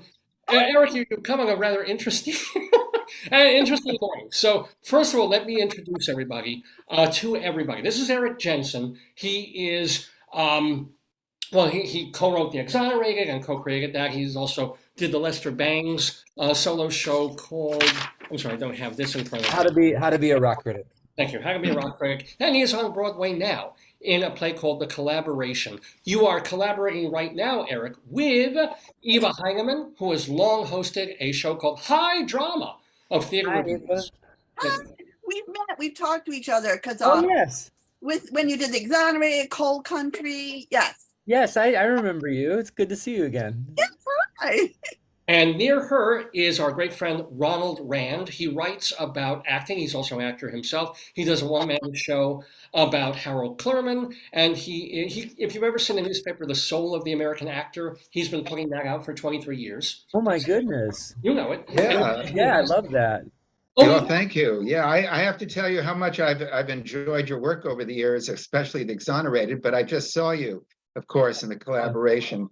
And it's one of the best shows I've seen on Broadway in years, I have to tell you. And I just loved everybody's work, including yours. So heartiest congratulations. And I hope we'll have a chance to chat together sometime. Well, Absolutely. actually, right now, here's the deal.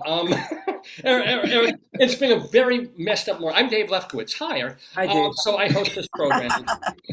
And what we can maybe rejigger this. Are you doing a matinee today, Eric? I am doing a matinee, but I can bring my computer with me if you want. Wow, this is because Yeah. we wanted Rabbi Saul to interview you. We gotta maybe rejigger that, or maybe I can just do it.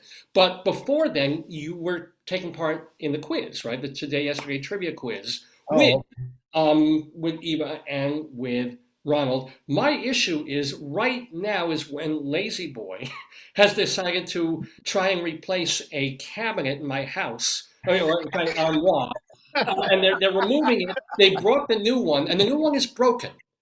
Ah, So they got to No. take the new one away and the old one away, and I'm in the middle of dealing with this. So right now, Ron and Eva are just kind of conversing with each other about theater. Can they bring you in? And I will be back in 5 minutes. This is the most ridiculous thing ever. I apologize. we can all chat. Yeah. We So can all chat. catch you guys. We're professional talkers, actually. So I'm curious. What when did you see the show? I just actually caught it 2 days ago. Oh, wonderful. And the audience, of course, just loved it. But of course, I did, and I went to see the show with a dear friend, Rita Fredericks, who's almost approaching 99 years old. Aw. And what's so exceptional is that she, of course, was thoroughly engrossed in the show, as was I. But she knew a lot of the original artists back years and years ago, and ran into people like Picasso and Duchamp and people like that.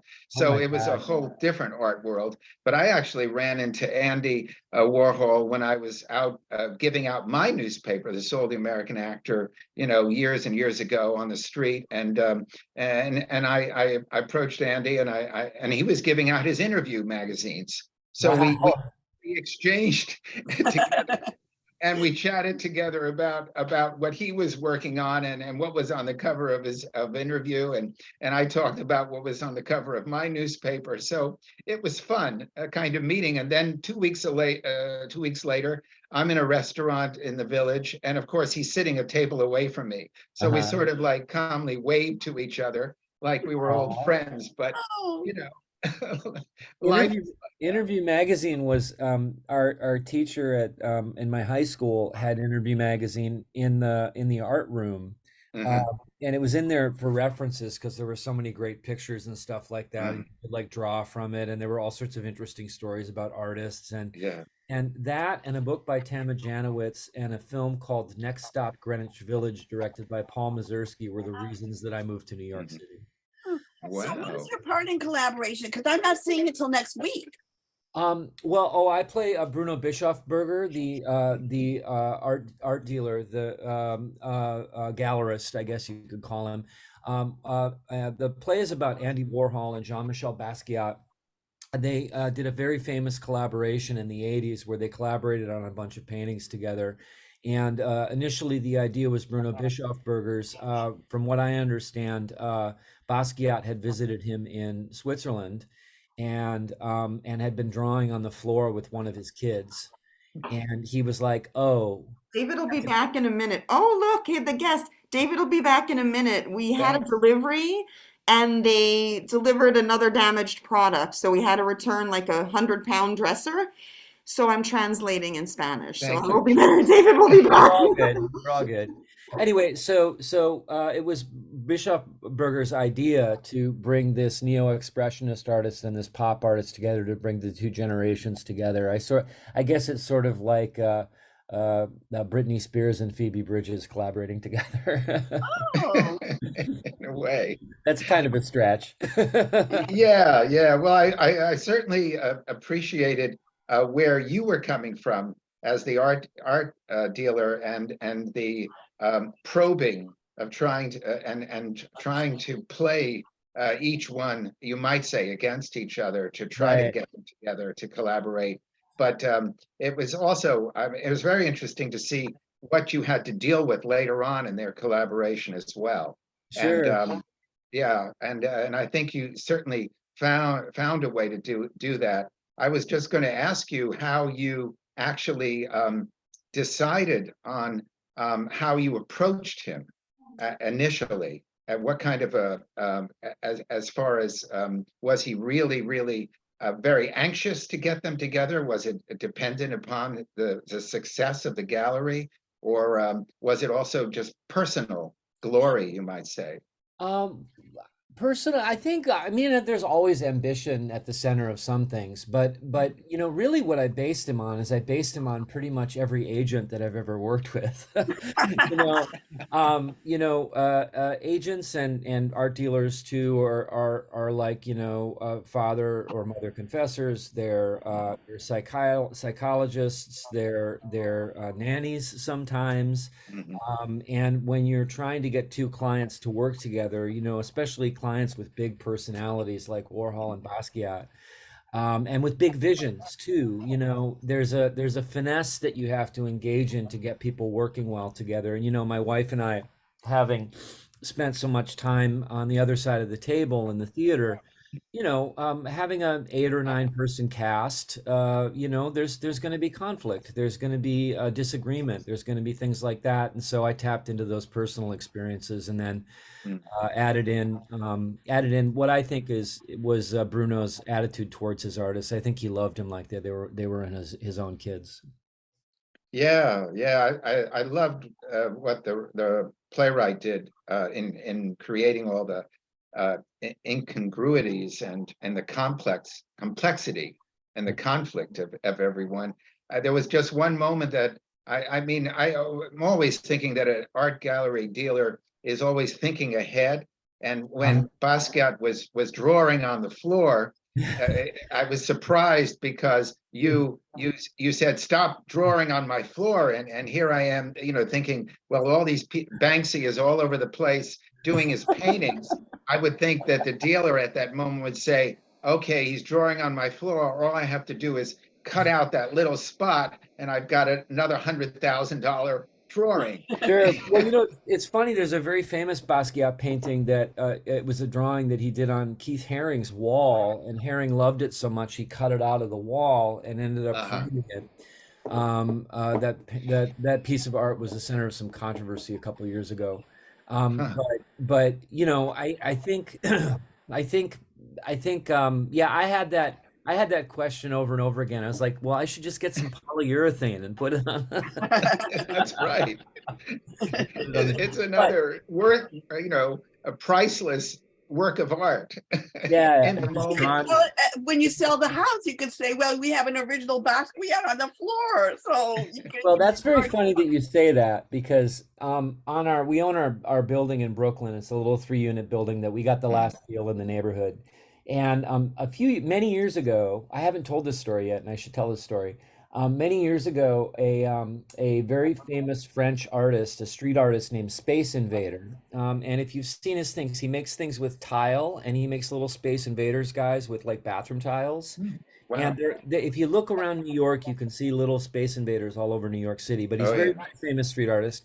And him and his crew knocked on our door one night and asked if they could put a piece of his work on our building, on the side of our building. And we were like, oh my God, yes, you know. And so we had this beautiful it was a spray can that said NYC, all done in tile. It looked like Uh-huh. sort of like an old 8-bit computer video game. Cool. And then well, you know, and Jessica was smart. She's like, you know, that's up on our wall on the side. We should probably get it insured. And wouldn't you know it, just last year, somebody stole it off the side of our building. Oh, wow. But fortunately we'd had it insured, so it was all right. But I was bummed out because the insurance wasn't important to me. It was the piece of art on our building, you know. Did you at Yeah, least have a yeah. picture of it? Did you take a picture of it? Yeah, I have a picture of it. I have a couple course. pictures of it. I mean, he's a contemporary of Banksy's, you know. His stuff goes for like his official drawings go for like 100, 200, $300,000 in galleries and stuff like that. So, Yeah, yeah. It's just the art market's gone through the roof today. So, you know, everything like that is crazy. I've Yeah. always loved, I mean, I've been an artist since I was born because my mother was an art teacher. Ah, And I, whenever I travel in my show, because I've been to like 26 countries with my show, and everywhere I go, I travel, but I bring my paints and I paint on things I find, you know, mm, whether they're stones or they're shells or they're bark or they're palm fronds. For example, when I was in India, I found this piece of it's from like a part of a jar. uh-huh. And I decided to paint the Taj Mahal on it. Oh, that's Wow, beautiful. that's Wow, that's amazing. I do fantastic. stuff like that, and it's fun Oh, because you know, I found this rock when I was in Bosnia, and it's a really Oh, nice piece wow. of rock. But on the other side, I painted the Peace Bridge in Mostar. Oh, that's oh so wow. cool. Yeah, and it really, you know, connects me to the earth, and it's part of nature, and that's one of the joys. And for example, I found this palm frond as well in the Cayman Islands, you I love the see, and Caymans. it's Yeah. so cool. And then I painted a bird that I saw there as well. Oh So man, you're really it's talented. yeah, Yeah. it's so much fun. Good. Yeah, but I understand about you know, deciding to paint on floors. And Sure, I grew up painting on walls as a kid at 3 years old because my mother couldn't stop me from painting. So I sure. painted everywhere I painted. So I understand what Bobcat was doing. You know, It was I didn't tell the cast members, but I used to be a cartoonist for High Times magazine back in the day. oh, That was cool. one of my first jobs when I moved to New York before the acting thing took off, and that was a lot of Yeah. fun. Oh my But you know, God. Oh, hold on. Oh, shalom. Shalom, everyone. Shalom, goddammit. How are you, everyone? My gosh. Dave has asked me to come and do some of the things and I'm hearing that you were a cartoonist. This is with Erik Jensen. You were yeah. a cartoonist at High Times magazine. Does this mean you puff a little bit of the I used to back in the day, but you know, on a serious note, I had a brain aneurysm at the beginning of the year here in February. Oh, Yeah, and so my doctor, and it was pretty serious. I almost died, but Oh but I'm my okay. God. But my doctor told me I had to cut all the booze out and all the wonderful legal weed now that they have in the city. all the fun Unfortunately, I stuff. can't do So, that. so most important question. Did you have a Jewish doctor? Because I believe so. I believe yes, so. I yes. didn't ask him, and he didn't ask me, but he was willing to operate on a Buddhist, so I was okay. Well, you should pay attention because if it's a Jewish doctor, you should really listen to them. They know what they're That's talking about. that's So, if you don't mind, I'm going to include you guys also in talking to Erik Jensen. But we'll have some questions for him, and then we can maybe go back to the quiz, or I don't even know what the hell's going on. But David's out of sorts. He's dealing with furniture. You shouldn't even know from it. Furniture, I'll betcha, made by Goyim. Just saying. Just saying.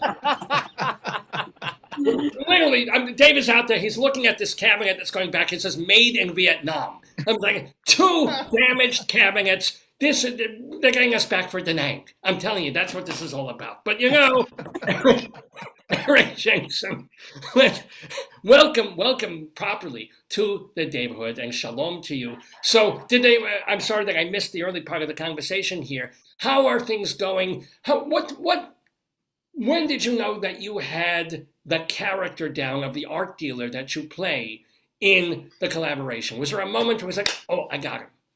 Actually, this is weird. This has only happened on a couple of things. It happened when I played Thurman Munson, and it happened a little bit with Lester Bangs, but this is only the third time this has happened to me. Right at the beginning, right at the very first audition, I knew who the guy was. Like, Anthony McCartan's writing is so good that I immediately understood he was. I watched a little video of Bruno Bischofberger, and to just get and I'd met a Swiss guy to get the accent out. I met a Swiss guy while I was on vacation earlier this year in Europe. Just took all those elements together, and it was almost immediate. I mean, there was a lot to work on in terms of the ins and the outs of how to deal with the other actors and stuff like that. But in terms of just the basic character, I knew who he was kind of right away. And by the way, I just want to say I'm working with Krista Rodriguez and Paul Bettany and Jeremy Pope. And in my opinion, I'm not the person who runs these things, but I think there are some award-worthy performances in this production. I think they're pretty special. I think Jeremy and Paul especially are giving some pretty special performances that people should see. By the way, the hardest part of trying to play a Swiss character is not making them cheesy. But you know, that's a little comedy right there. That's humor. I just got that. That took me like 10 seconds. At least, yes. Let me ask you also, though, about the play. I'm sure you were talking about this before, but in terms of the Exonerated, do you and your lovely wife, Jessica Blank, do you get asked like weekly or daily by people sitting on death row, like, sequel? I mean, yeah. Unfortunately, I mean, we do get a lot of queries about stuff like that, and we the death penalty dive was a 4 or 5 year journey for us. If you start from the very first interviews to the play being up for a couple of years and the movie, we started to call it the Exon and Honorated. But unfortunately, the on part of the prison industrial complex in America is still alive and strong in its own authoritarian way, and we are actively always trying to pursue justice with our work. And mostly we get asked when it comes to documentary theater stuff. Everybody's got an interesting story, and mostly we get hit up by a lot of people who think that their story or their cluster of stories would be an interesting documentary play, and we take all those requests very seriously. So I don't know again if you were asked this, but are you and Jessica? May I call her Jessica? Yes, absolutely. And may I call you? Yeah, you may call me. Yeah. So, EJ, if you're bored. Yeah. But are you working on specifically another documentary type piece at the moment? Right now, what we're doing is we're doing a few projects. We're making the Lester Bangs movie. And then David Simon, who created The Wire, we're creating a TV show with him. And then Ed Burns, who created The Wire, we're creating a different TV show with him. And then finally, I can't tell you what it is, but we just got a commission from the Public Theater to write a musical. A musical? Yeah, so it's going to be based on historical documents and stuff like that. Not as close to interviews as we can get with people who are no longer here. But I was late seeing it because we got the tickets right before the pandemic. But we took our daughter to see Hamilton, and after seeing Hamilton, I just realized what the possibilities of the form were, and realized we needed another challenge, and so we decided to pitch a musical to Oscar Eustis, and he said yes. So are you going to be the composer, or how does that? No. We haven't settled on a composer yet. We're still talking about people and looking for a partner. Well, hey, listen to this. Just listen to it. Yiddle dim, yiddle dum, yiddle dim, bum bum.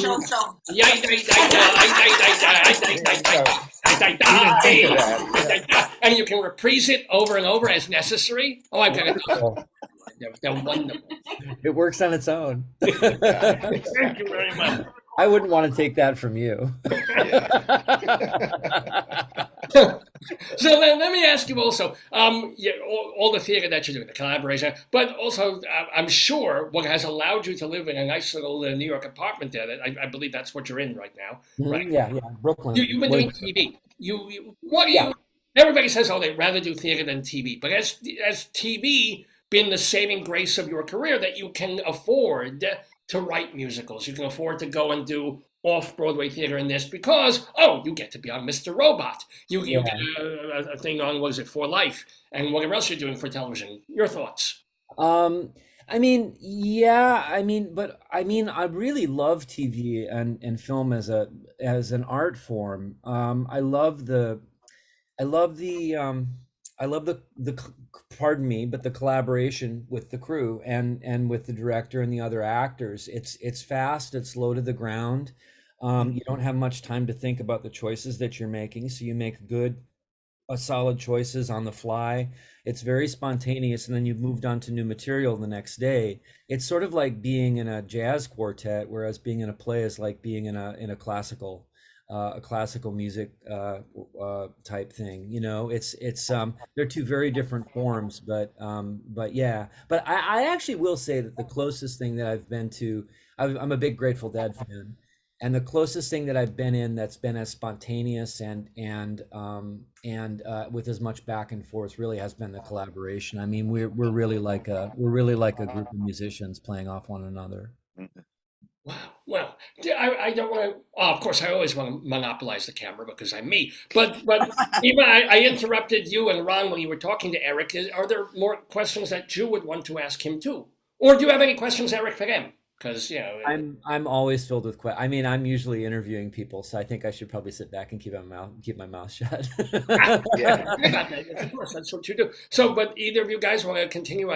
Because I came in here and barreled in as I do, but. No, you guys are good. So let me look at anything. I'll ask some other things. Did you have, when you had the Stogedacht, the aneurysm in your brain, did you have a moment of sort of your life either flash before your eyes or like a coming to Jesus or Moshe moment? Or did just like, let me just get through this. This is another test and I'll be out of the hospital. You don't think about life, death, leaving life, if you will. Wow. You should have gotten to me then. I was very convertible. No, I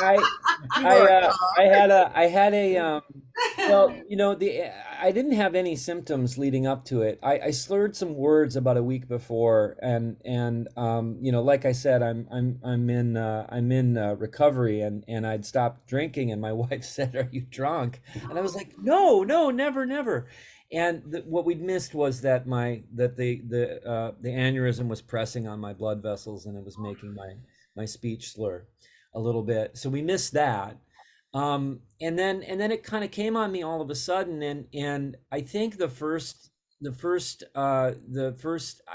did have a vision of how I wanted my future to be after I came out of it. First of all, the first thing that I realized was how many friends that I have. So many people showed up at the hospital. Oscar came to the hospital to visit me, took time out of his busy schedule to do that. All of the members of the cast came.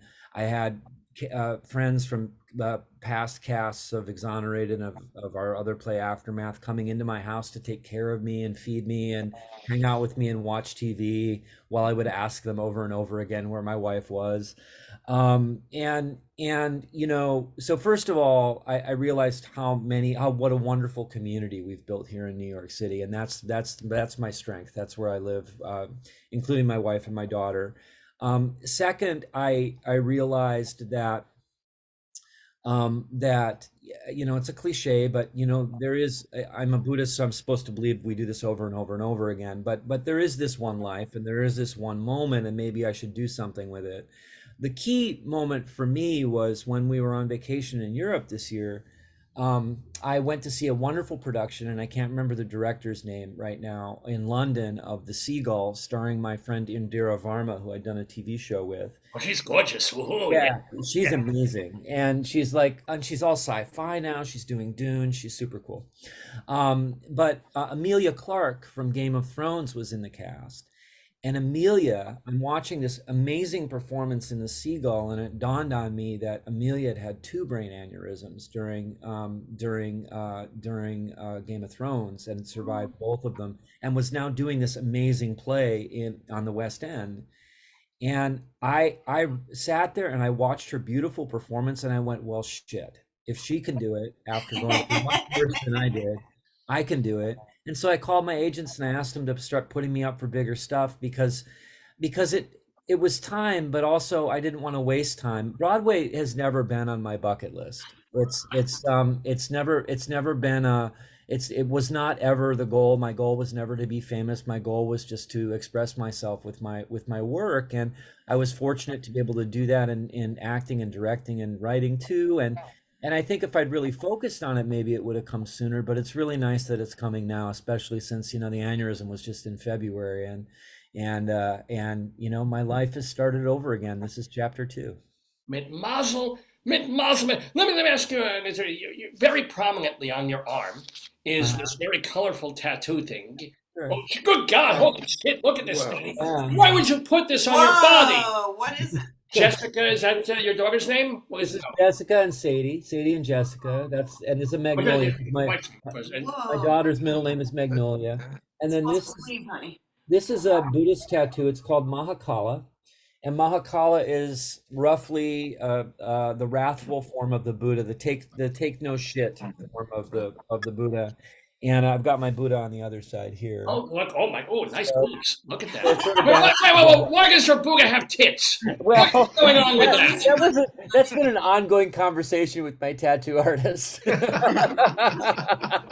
was like, can you cover up? So the fatter the Buddha, the bigger the blessing, Rabbi. Yeah, I guess, exactly. Yes, the bigger the Buddha, the bigger the blessing, Rabbi. But now, so okay, you've got this frightening Kali thing on one thing, and then you've got the Buddha thing on the other. But I do ask, you're an actor, right? Yeah. And perhaps at some point will have been or asked to do top nude scenes, things like that, or play characters with short sleeve shirts. I mean, Right. do you realize if you get another show like this 8 times a week, you got to just put like pancake over Yeah. Why would you tattoo yourself? A, I got an airbrush, and B, I really like. I asked myself this question, and I said, "Well, what if I have to take my shirt off for a role?" And then one day I realized I'm not the kind of actor who takes his shirt off. No, I'm not. because I have to I'm tell. not. Dave told me this. When what's her name, Laura Benanti was in Gypsy. This is going back like 10, 15 years. Dave saw Laura Benanti in Gypsy. And she's a wonderful, great actress, a terrific role, all this. And she also takes, you don't really see, but she takes close to Gypsy Rose Lee. And then it's like, what the hell? He's looking, she's turned around and is like, on him. And she has a tramp stamp, this woman. And you just see the makeup like plastered over this thing. And it's like Gypsy Rose Lee in 1950 something would not, or even 1930 something, would certainly not have had gook all over her back, covering, what God knows what Laura Benanti has on there. An airbrush is a better. It must be. I'm just saying. It's just like I don't know. I don't get. But God bless you. Does your wife have any tattoos? Yeah, she's got 4 or 5 actually. She's got one on the back of her neck. She has 2 on her back, where based on a book called Hope for the Flowers. I've got one of those here. And it's every time. I mean, this one I got because of the birth of my daughter. This one I got after my dad passed away. I mean, they are external reminders of my internal reality. And it's nice. I mean, I've got a bee here now tattooed to my wrist, which is Ram Dass.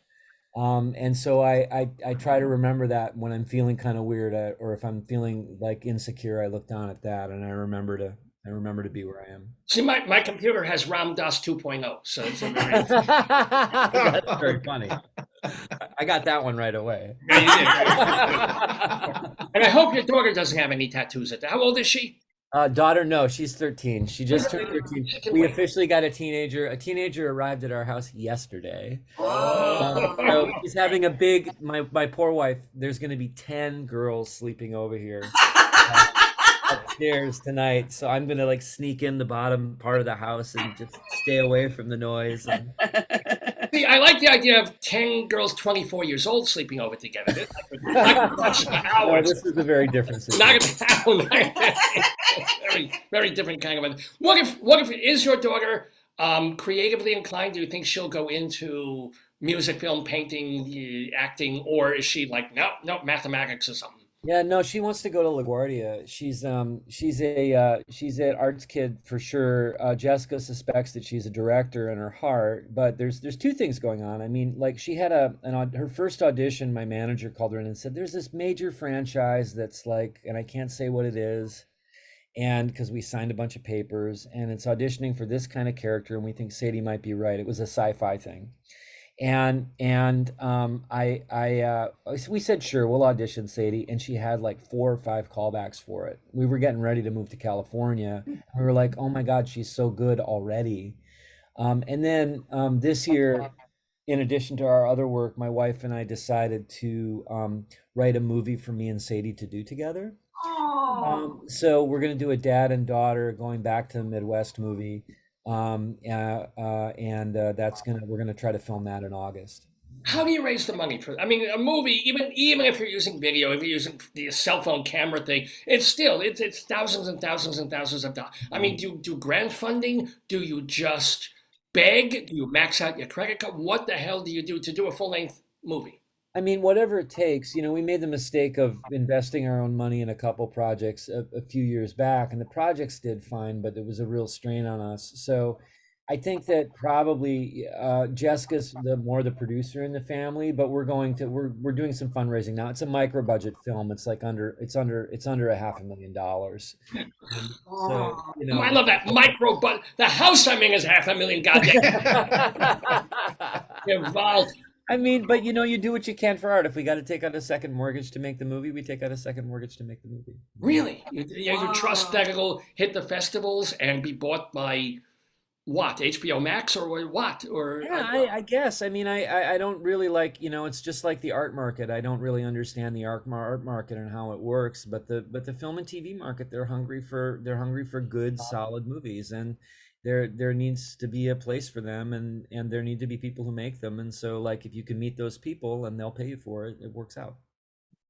So, where do you see yourself in 10 years? God willing, healthy, of course, with you. But so, do you see yourself still doing more the mix of theater and film? Do you feel like stepping more in front of the camera and directing as opposed to Jess, or what? Where are you at with this? No, I like directing movies with Jess, but I really like that she directs our plays. So we've kind of cordoned that off. It makes me happy not to have to deal with 10 actors all having crises at the same time. And I've got the Broadway bug now, so I'm hoping I get to work with MTC again. I'm hoping I get to work on Broadway again. That'll be fun. I think in 10 years, I really would like to have. In 10 years, I would have liked to have directed our Lester Bangs movie to some acclaim, and I would really like to. I'd like to showrun a TV show that I act in. This one thing that we're doing with Ed Burns takes place in 1919. It's a period piece, and I've written a part for myself in that. So, I think it's more of a 5-year plan than a 10-year plan. But the 20-year plan is to maybe live in Europe for most of the year. But Okay. but the 5-year plan, definitely show running. I keep doing the stuff I'm doing. I'm absolutely 100%, especially after almost dying. I'm really living my dream. Well, so this is a wonderful place for me to almost step away, except for one more question, to thank Erik Jensen. But you can stick around. I know you got a matinee, but you can stay and play the game a little bit. Yeah, I can play the game a little bit. I got to go in about 15 or 20 minutes. Yeah, we'll give you one question. Okay, all right. But before I go, I want to thank Erik Jensen. I want to tell everybody that you can go see the collaboration on Broadway. Is a production by the Manhattan Theater Club at their Samuel J. Friedman Theater on West 47th Street. It's playing through what, mid-January? Mid-January, yeah. Mid-January. So please go see it. We've got 2 real theater critics here who will both say it's wonderful. So you should see it, and I'm going to go see it as long as it's not Shabbos. But Erik Jensen. And it's been so delightful for me to talk to you. Let me ask you, for people who maybe can't get to New York, can't see you on Broadway right now, if they wanted to go through your IMDb credits and find the thing that you're like, oh, you should really see me in that. I'm very proud of that performance or that particular show, and maybe you can go find it on some channel somewhere. What would it be? It would be playing Thurman Munson opposite John Turturro in The Bronx is Burning. It was a mini series that ESPN put out a few years ago, and I like I said, I gained 26 pounds for it, and got to act opposite Daniel Sundiata as the Reggie Jackson to my Thurman Munson, and it was a group of guys. We all got together. We all got to play baseball together. It was like I was 12 years old again, and I was playing a New York icon, and I'm prouder of that than anything I've done so far. Well, you have hit this interview out of the park, especially in terms of being able to deal with the chaos of this stupid show. You should have seen the cable. You should have seen me dealing with the cable box, but it's okay. This is easy compared to that. It's like, the man makes $500,000 movies. It's like, what the wire on this fucking thing? Yeah, exactly. Exactly. Anyway, don't go away. Don't go away, Eric. Don't go away, Eva. Don't go away. Dave is coming. Dave Lefkowitz, he hosts this one. Oh yeah, he's a nice guy. Yeah, not really. But he's telling you a moment. Potatoes here instead for just give it like count. You can even count down. Give a 10-second countdown. Amazingly enough, Dave will be here. 10, Okay. 9, 8, don't do it in Hebrew. 7. I can't. 6, 5, 8, Hi, Dave. everybody. Oh my Hi, God. Eric. Nice to meet you. So good. You would come on here. This is the most fun I've had all week. This is great. Place to get a dresser. Yeah, who is that Yeah. guy? It takes me way too long to do the costume change. But anyway, Eric, you have come actually in time to play a little bit of the Today Yesterday trivia game. So the next, you know what? Can I give the next question to Eric because we want to make sure that he gets a chance to play. Of course. So this question, And Ron and Eva, it's really nice to meet both of you too. By the way, I really did love the soul of the American actor. I used to get it, and just Thank it was really, I always loved it. oh yeah, you. that is of course the newspaper that Ronald Rand continues to publish. Is it 4 times a year? It's about less than that in print, but now it's online at soulamericanactor.com. So it's all in color and it's about 75 pages. Whoa. I Yeah. highly recommend people to catch it. And of course, you too, Eric. Yeah, course. absolutely, I hope absolutely. he's not hand drawing all of those. Yeah, he has to take a brush on the screen. Yeah. That's right. So Eric, here's the deal of this stupid game. And we're not. There's no point. I mean, there was points, but we're not even. We're just out the window. We're just asking stupid trivia questions. But it has to do with something that actually happened. David, What? the winner gets the damaged Yeah. dresser. We have 2 damaged lazy boy dresses. Each of them get a drawer. So here's the thing. This happened on December 10th, but in 1906. Okay. Your thing is to get. It'll be a multiple choice question. Okay. Now Eric's thinking, I really should have left. I've been doing a lot of research in the early 1900s, so I might actually be qualified. But let's. Here we go. Well, on this date in 1906, pharmacist Henri Moissan wins the Nobel Prize for Chemistry for being able to isolate the chemical element fluorine from its compounds. Which of these is also true about Henri Moissan? Okay. Okay. A, in his later years, he taught art history at the University of Provence. B, he discovered a new mineral that they named after him, moissanite. C, in France, the very first fluoride toothpaste was named Moissan after him. Or D, ironically, by the time he was 40, most of his own teeth were false. Interesting. I would say. It's like, wow. Which of these is true? Yeah. God, if it was about the Russian Revolution, I would totally have this. Let's see. I think it's the toothpaste was named after him. You believe that the David, tell sorry. him also that if he doesn't know the answer, he can plug the Yeah, show. if you don't know the answer, just say the collaboration to remind you. Oh. Anytime you're unsure, just say the collaboration. But you're going, The collaboration starring Jeremy Pope and Paul Bettany. Yeah. and you. But no, you're going with what was it? The first fluoride toothpaste was named after him in France. Yeah. It was called, yeah. Final answer? Final answer.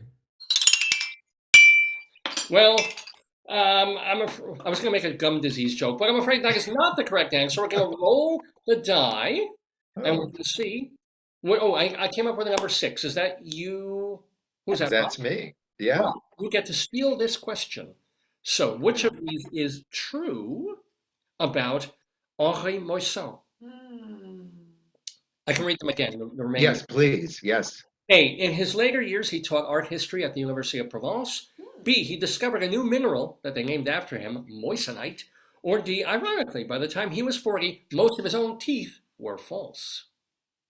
I would think that B sounds interesting. So I'm going to go with B. You're going to say that he discovered Yeah. a new mineral called moissanite. Mm, Final I'll give that a answer? whirl. Of course, it wasn't pronounced that way, but it sounds interesting. Well, maybe my humor is kind of dry sometimes, but you are moist indeed. Moissanite is a real thing. Oh, okay. 2 points for Ronald Land. In How fact, do he you like went to that? Arizona to work on a meteorite, and while he was chipping away, he found this new mineral. So they named it Not after him. surprising. He named Okay. that one. Well, I better Well move. done. I better get going to my matinee. So Yeah. I got to go all the way from Brooklyn, but it was really nice hanging out with you folks. Break cool. many legs in the collaboration. I hope to get to see you when I get back to New York sometime between now and January. It's been wonderful, Erik Jensen. Best of luck to you, your family, and the theater. And thank you for being with us in the Daverhood. Thanks for your patience. I appreciate No, it. Thank you. All right, I'm gonna let you kind of let you. Nice to meet you. Nice to meet you Looking guys. forward to Nice to seeing see you. you, Eva. Take care. Take good care. Thanks. Have a good show. Yeah. Okay. So, hey, welcome back, They were Eva. co-hosts for a day. Yeah, right. Literal co-host today. Thank you for taking up the slack when I had to deal with what we had to deal with here. But we're going to play the rest of the game. And actually, it doesn't really matter because he didn't get the question. So it's still you against the world. But Ronald does have 2 points. Oh boy. Okay. I just want to pick that one too, because I'm like, it's the most ridiculous one. So I thought yeah. Yeah, I loved your pronunciation. Yeah, it really made it work. Well, is it Moissan? Yeah, how Moissan? You guys, It would be a Moussin, more of a Moussin name. A sound, more French sounding, I think. Moissan, not Moissan, like poisson, like a fish. Yeah, Like croissant. Moussin. Yeah, there's more of a French roll to it. Oh, Oh, yes, One exactly. better roll than a croissant. There you go, a croissant. Oui, oui. What Yes, France is exactly. calling. The only good thing about this is that you can still make fun of the French without being called racist. It's like it's one of the few things you can make fun of them. It's it's just making fun of French people. It's fine. Anybody else now? No. But French, Oh, oui. Okay, Eva. Yes. Next question goes to you, to vous. And this is also a thing that happened on this day in history, December 10th. Are you ready? Yep. 1 year later, 1907. Now, speaking of Nobel Prizes, the 1907 Nobel Prize for Literature went to 41-year-old Rudyard Kipling for his body of work. Oh. These works included The Jungle Book, Captains Courageous, and his first book of short stories, Plain Tales from the Hills, published in 1888. But which of these is not a Rudyard Kipling story found in that book? Which is not? A, an epistle containing the strange medical experience of Karshish, the Arab physician. B, the rescue of Pluffles. C, the arrest of Lieutenant Golightly. Or D, Venus Anno Domini. I didn't hear D. D is Venus Anno Domini. Odometer?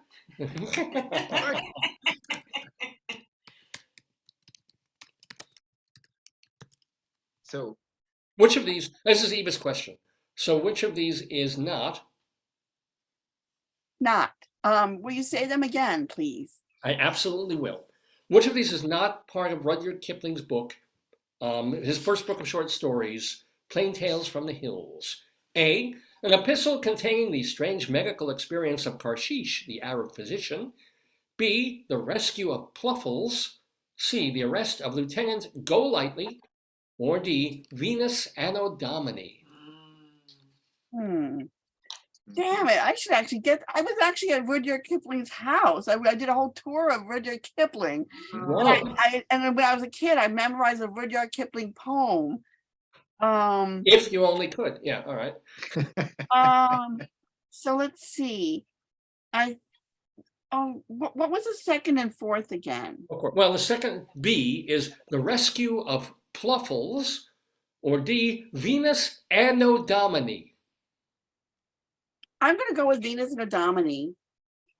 Is that your final answer? Yes. I'm not sure. I don't know. Yes.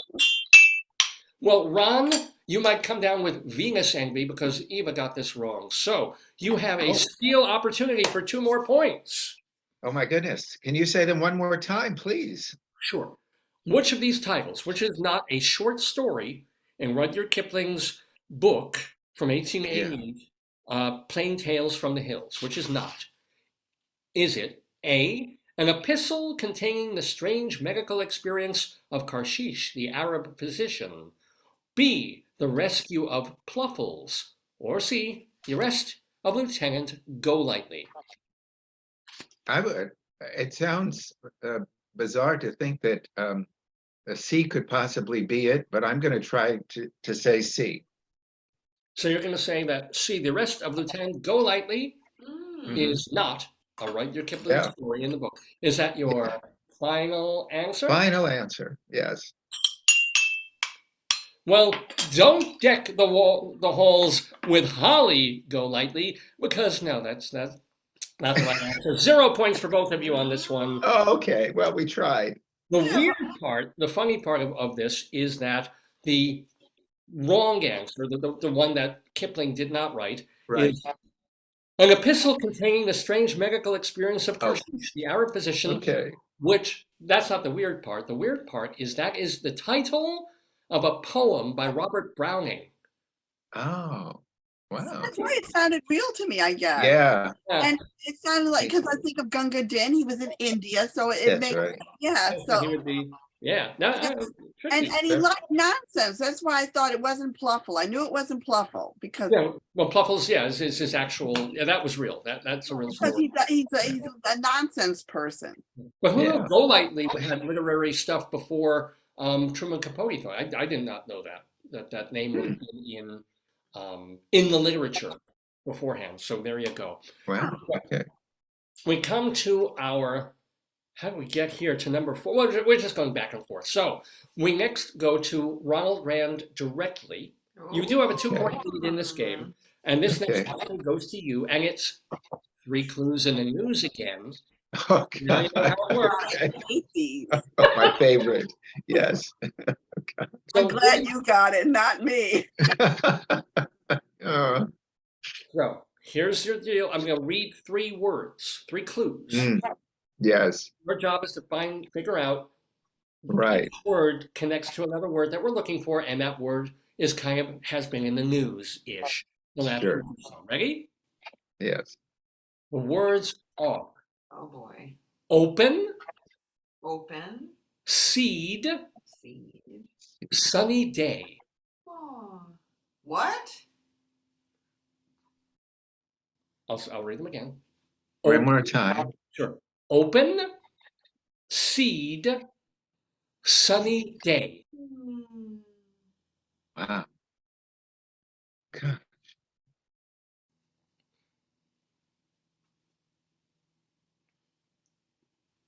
Sunny. Open. What do these words make you think of? Gosh, I can't get it. Open day. My gosh, it's always tricks me. I think And, Eva has it, but it's the next question. well, one name that comes to my mind is Cinema, just because she's all over the place right now, and I'm going to go with that. You're going to go with cinema. Yes, Cinema. Well, Yeah, as in, okay. yeah. So is that your final My answer? final answer. Yes, God knows what it is. And Well, I'm afraid I have to remove the film over your eyes. It is not cinema. It is not the correct answer. Eva, it looks like you are ready to steal this Wow. question. The clues are, I'll read them again. So I think Yeah. I know what it is. You think, yeah, I'm saying, Yeah, because Bob McGrath just died from Sesame Street. Open sesame, sesame seeds. Ah, she got it. Yeah. Wow. well done, Eva Heinemann. We have a You got tie. it. He was 90. How old was he? He was 90 and he died this past Sunday. Bob Yeah. McGrath. Oh, I'm a Yeah. huge Muppet fan. Huge Muppet fan. So that one, I was like, oh, Yeah. Muppet Good question. for you. Yeah. Well done. So, and we have a tie game now. It's Ronald with 2, Eva Heinemann with 2. Oh boy! And our Yeah. yesterday quiz. I have no idea what will happen if we have a tie. Well, we have 7 questions total, so who knows what will happen. So we have our next question will go directly now, though, to Eva. Oh, If you can break the tie if you get this question and you get 2 points.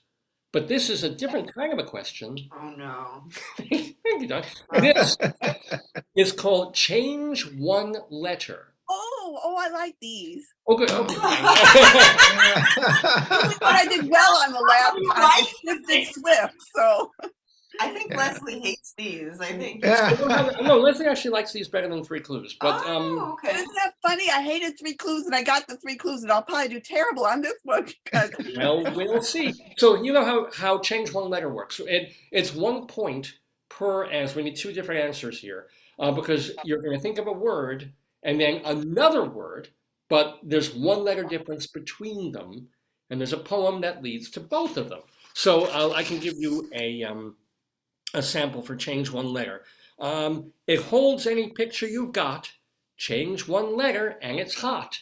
yeah, frame and flame. Frame and flame. So get Whoa, it? That's how it works. You asked the same thing. You used the same example last Yeah. time. Well, not everybody, amazingly enough, not everybody watches every episode of the show. I know Eva sad. has continuity. She has continuity.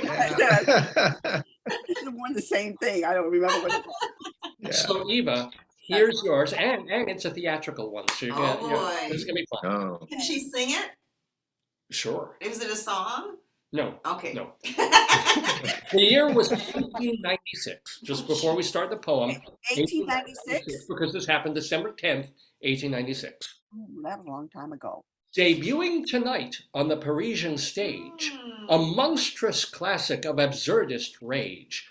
Change the author's last name you must to get how you counter a swordsman's thrust. Oh.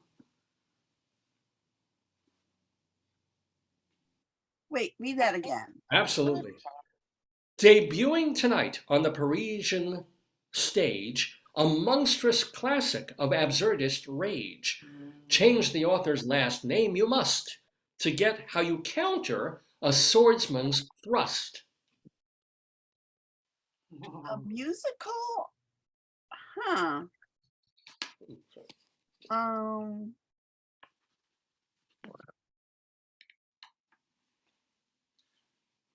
Oh, I know. Oh, okay. I'm glad you're going to get this one then, because my mind is like, But it's it either comes to you or it doesn't. That's the nature of these things. They're hard. Right. It's true. yeah, Yeah. it's because you got with musical, because I keep thinking of Cyrano de Bergerac with his Edmond Rostand, but how do you get a sword thing out of Rostand? And I don't know, sword things. I just know Perry and no, I'm just going to say, you can have it, Ron. I just can't even guess. So who's going to be the next guest on your show? Yeah. Oh, any interviews coming up on your Holiday shows, yeah. No? Wait, what? Oh, okay. Eva, can you hear us? Did we lose? No, I don't understand. What? Oh, you're talking to me about something else. Yeah. Well, Joyce was saying if you don't know the answer, you can either fake an answer or you can promote high drama or talk about high drama. Oh, well, our next show is December 17th, but it's not our show. It's just, well, we'll have better shows in the future. This one, we were sort of off the show because we were all just out of it. So So, Ron, I'm going to read the poem again. And then, Sure. Sounds like you're nodding, you know what it is. Mhm. So the Yeah. year was 1896, debuting tonight on the Parisian stage, a monstrous classic of absurdist rage. Change the author's last name you must to get how you counter a swordsman's thrust. Well, she almost had it because she said it. But I remember, I mean, of course, I've taught history as an adjunct professor at many universities, and I've taught at 40 universities around the world. So I know Uber Roy, and I know it's Jarry. So it's Jarry, right? That's one. And the other word is? Harry and Jarry. Yeah. I knew it had to be Perry, but see, I didn't know Jerry's. I thought his name was like something else, like UHL or something like that. No, Jarry. I mean, it's how you pronounce it. I mean, the French have their way of pronouncing it. Oh, yeah. From King Ubu, and that's what opened King Ubu. all those Yeah, years Ubu ago. Roy. Yes, King Oh. exactly. from- Yeah, but that was one of the greatest premieres in theater history, of course. So I know Uber Roy, but I don't know who wrote it. I like I said, Ah. I thought it was like a different name. Jarry, yes. Jarret, yeah. Yeah. And Yeah. thrust and parry out of Jarret, Jarry, I knew how to be a Perry, but I couldn't think of a name that had Perry. It rhymes with Perry. Yeah. Well, okay, but Ron, you got it. You got it. Okay. He had it, so it's not so bad that you said it and kind of gave it away because Yeah. you knew it by then anyway. But Ronald, here's the deal: you got 4 points to Wow. Eva's 2. And we have Okay. another question coming up. So here's the deal: we're going to have a tie on this, or if you get these 2 points, you're going to like take the game away, even though we have a tiebreaker. But Okay. are you ready? And guess what, Ron? Yes. I didn't have time to write long questions this week. So it's another 3 clues in the news. Oh God. Okay, my favorite. Yes. Here we Oh, go. Lord. Here we go. Are you ready? Yes.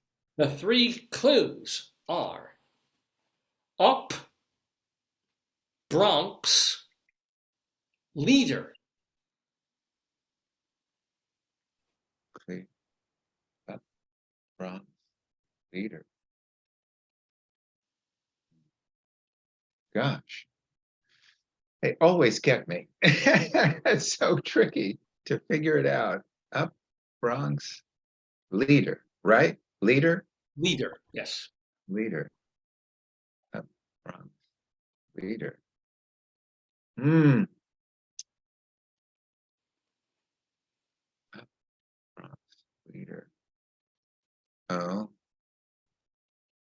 I mean, I can only think of the representative up there, but her name is not coming to me unless it's Cortez. Well, or remember, something. Ron, remember that the Yeah. word you're looking for is connected to something in the news. You're not necessarily looking for the Oh. actual whatever. And I think I know what it is, but Oh, well, she may be able to tie it because I'm You totally may tie the stumped. game here. This is exciting. Okay, well, I'll have to. I'll just say up, Bronx leader. Up Bronx leader. Yeah, Bronx Queens leader. Okay, you've got me stumped. Okay, I'll have to hand it off. SoulOfAmericanActor.com. SoulOfAmericanActor.com is the URL. Is that Well, that's my newspaper, yes. no, but the SoulAmericanActor.com. website. Yes. So there's no the in there? No, it's Soul, SOUL, SoulAmericanActor.com. Okay, got it. That's the newspaper. Now, Yes. but here's the thing. Ronald kind of whiffed on this one. So Eva Heinemann, No. I tried. he tried. Yeah. But this is exciting because if Eva gets this, we have a tie game. So Uh-oh. Eva, I will read Okay. the clues one more time. Up, Bronx, leader. well, it was Bronx that made me think of this. I could be totally wrong, but and I hate them with a passion, the Yankees. But Aaron Judge just got signed by the Yankees up in the Bronx, and he's the leader in home run thingies. So your Could be. word. What word is your word? So it's Aaron Judge. Oh, again, yeah. No, okay. Is that your final answer? Yeah, Aaron Judge. Okay. The Yankees. Get them wrong. It's gotta No, be a- no. Eva, judge not lest ye be judged. So, that is neither in the is correct here. Kind of missed the thing. Do you want to try this one? No. Well, I'm being truthful. remember, Which one is blank it? word, blank, so judge with a, no, the word that we're looking for, up, Bronx, leader, we're Yeah. looking for the word cheer. Cheer. Oh, Bronx cheer. Oh, cheer up and Oh, They don't and like what it. leader? Cheerleader. Cheerleader. Oh, cheerleader. Oh, But what's that got to do with the news? Aaron Judge Wow. was in the It's news. not about Aaron Yeah. Judge. It's not about the Yankees at all. It's about Kirstie Alley died this week from Oh, Cheers. cheers. Oh, cheers. But that's Oh. cheers. Oh, I see. Okay. Oh, That was okay. a stretch, David. No, it wasn't. This is Cheers with an S, and this is Cheers without the S. You're supposed to, yeah, but okay. Okay. No, I it get it. doesn't work. No. Fail. You lose 2 points. Me no teachy English. You teach English. I get it Plural now. and singular. All right. Well, first of all, the important thing, we have one more question, but Ron, the next question was a tiebreaker. So technically you have, with 4 points, defeated Eva, even though it's a weird game, we had one question that kind of went another way. But congratulations. What are you going to do with your earnings? I'm going to, obviously, Asia. My next stop. Where else would I go? Asian Disney World. There you go. Wow. So here's how we'll play this last, since we have only 2 people, and Eva, you don't have to write. You're not going to write the thing down. So we can just, we're 2 people. We can just have you say, when I get the countdown, say it out loud, and we'll hear what you both said. But Okay. we have one more question. It's not a multiple choice. It's Okay. you can answer as best you can. Are you guys ready? Yes. Sure. Now we go all the way back to 1768 for this question. December 10th, 1768. You will find the Polish town of Zivits on the last. I'm sure you've even been there, Ron. I've been there several times. Yes. But it's Zywiec, if that's helpful at all. It's pronounced like Zivits. The Polish town of Zivits on the last page of this book, edited by William Smelly, honest to God, and first published on this date in 1768, but most recently revised for its 15th edition in 2010. Name that publication. So hold on, think about it, and then I'll You're read it. saying it was first published in Poland in No, 1868? The book? 1768. Let me read the question again. Yeah, one more time. And I'll even read it again and then again before you shout out the answer. 1768 was the year. You will find the Polish town of Zivits on the last page of this book, edited by William Smelly, and first published on this date in 1768, but most recently revised for its 15th edition in 2010. Name that publication. I gotta guess. So whenever you're ready, Ron, I'll just you. Okay. So you're saying the town is on the last page of the book, and it's been published now it's the 15th edition. Is that what you're saying? Mm-hmm. Oh, okay. Don't say it. I'll give a count. Okay, sure. So. Oh, you're ready, Ron? I'll give Yeah, it, sure. I'll read it I'll just again. guess. I have no idea, but I'll I know guess. me neither. I'm just gonna guess this. Okay, I'm going to read it again, and when I say 3, 2, 1, both of you just say it. So here's Sure. You will find the Polish town of Zivits on the last page of this book, edited back in the day by William Smelly, and first published on this date in 1768, but most recently revised for its 15th edition in 2010. Name that publication. 3, 2, 1. Encyclopedia. Webster's Dictionary. Okay, I missed the second part of yours, Eva. Encyclopedia Britannica. And then Webster's Dictionary, and the answer is Eva. You take the tiebreaker. Well done. Yes. Oh, we had Oh, that's why. That's the first thing I thought it was, because we had the whole, and I used to love going to the Encyclopedia Britannica. Me Right. too, yes. Yeah, so of course on that last ZYWE is going to be like on the last listing of the Encyclopedia Britannica. Its last print edition was in 2010, although they did bring out a children's encyclopedia in print in 2020.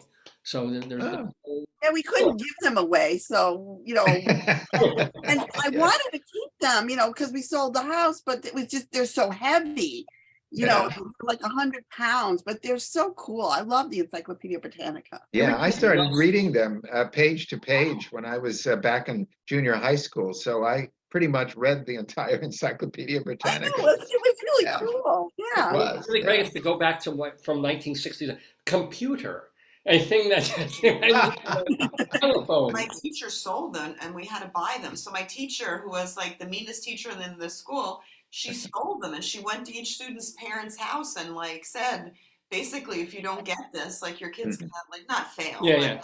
You need to get these. So I always wanted a set. We always had volume A of like 3 different encyclopedias because you get them for $1 at the supermarket, and volume A is $1. But and then you should have had the same teacher. Yeah, right. We had a whole shelf, built just for the Encyclopedia Britannica. Because it looks so beautiful on a shelf, don't they? Yeah, they're so beautifully bound and everything. That's right. Yeah. I like my women beautifully bound too, with red.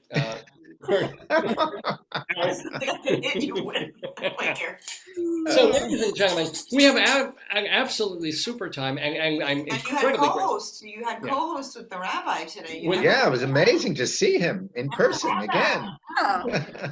Yeah, he's alive and well, amazingly enough, and still Jewish, which is I'm not always expecting that, but he's And still funny too. That's amazing. What happened to your guests, though? Tell me what happened to your guests. Oh, he couldn't log. He had trouble logging on for like a whole hour. He's trying to get on. His wife. Because I thought he showed up at 10:30. I thought, oh, he got the time wrong. But no, it was a technical snafu. It was So I take back the thing that I gave him. I gave him a reverse. Like, Eat your word. That's right. so Erik Jensen was great, but you guys were absolutely great too. And I really appreciate your kind of taking the floor while we were dealing with like floor models of freaking lazy boy crap. But we weren't floored, so we're good. It was good. We had a lot of fun. Yes. Yes, we I did. think you swept away with the show. I think. Well, I kind of have a rug addiction, but don't call me on the carpet for that. But okay, enough. But Eva Heinemann, so how can people watch your show, High Drama? Okay, we're on YouTube, and I have to say this again. It's Eva Heinemann. It's actual person High Drama, not Monster, the Japanese anime. And then you can find us on Twitter, 6_second_review. And then you can see us on MNN, Spectrum Channel 56, RCN Channel 84, FIAS Channel 34, and www.mnn.org. Wow. And by the way, was it your 23rd year? Or how many? Yeah, we've been around for probably 25 years or so. Yeah, we've been around a long time. Well, It's December 17th. And after that, we'll have a New Year's Eve show, December 31st. Nice. Oh, yay. Nice. Very festive. So wonderful. And it's keep it going, Eva. Keep it, your love of theater is so incredibly infectious. I mean, Eva is not one of those people, even like I've become, where I run into the city and I see like 4 Broadway shows in a weekend and dart out. Eva goes off Broadway. She goes. I saw 7 shows last weekend. That's how much theater is going on. And I'm like, I can't do this anymore. 7 shows. I'm crazy. You have to cut back to 6.5. I think it's 6 is a very good show. Yes.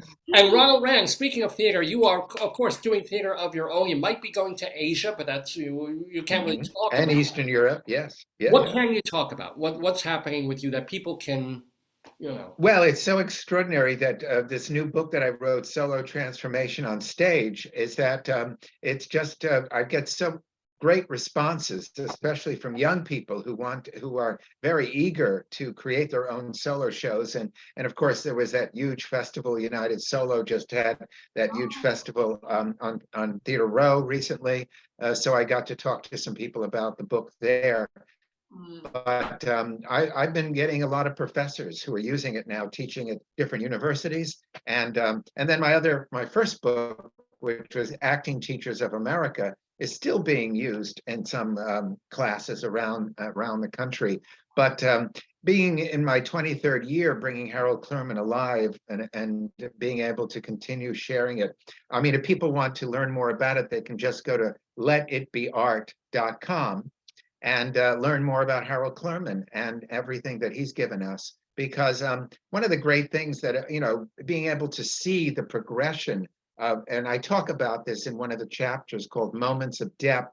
I talk about the progression of a show like Death of a Salesman, going back to Lee J. Cobb and moving up to this present production in the show, in the book. And I believe it's so important that the young people understand our legacy that's been given to us, the tradition that's been handed down to us. And that's why I do that through the Soul of the American Actor newspaper. But our tradition is a continuing live tradition that's in our soul. And to me, there's nothing more important than that. And it's also fun. Solo Transformation also talks about quantum physics and things like that, very light subjects. Wow. Okay. Well, when you said the word physics, you lost me. Because if the teacher in high school hadn't curved, I would have failed. And curved in college, I would have failed again. So I hate physics, but I love acting and I love you guys. Eva Heinemann and Ronald Rand. Mwah, mwah. Good Shabbos to you. I will see you both, God willing, very, very soon. Happy holidays to you both. I mean, I don't know if I'll see you before the holidays, and Happy New Year too. Yeah. Thank you so much for being in. You too. Happy New Year. It was fun. Happy New Year, Eva. See you soon. See you soon. Okay, ladies and gentlemen, Wow, what great guests, honey. weren't they wonderful? How And can they you stepped up. How can you have guests that act as co-hosts? Like that's like It's just That's it's wonderful. miraculous. Yeah, I'm very, very lucky. so great. Yeah.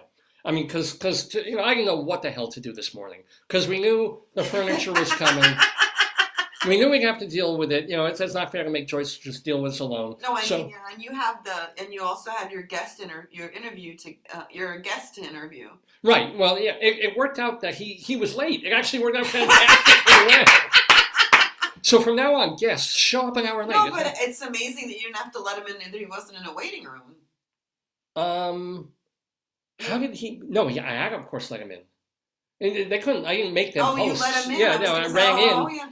So I'm here, and I see entering the room. Oh, he's here. Boing, boing, boing, boing, boing. And then your friend came over too. Potato.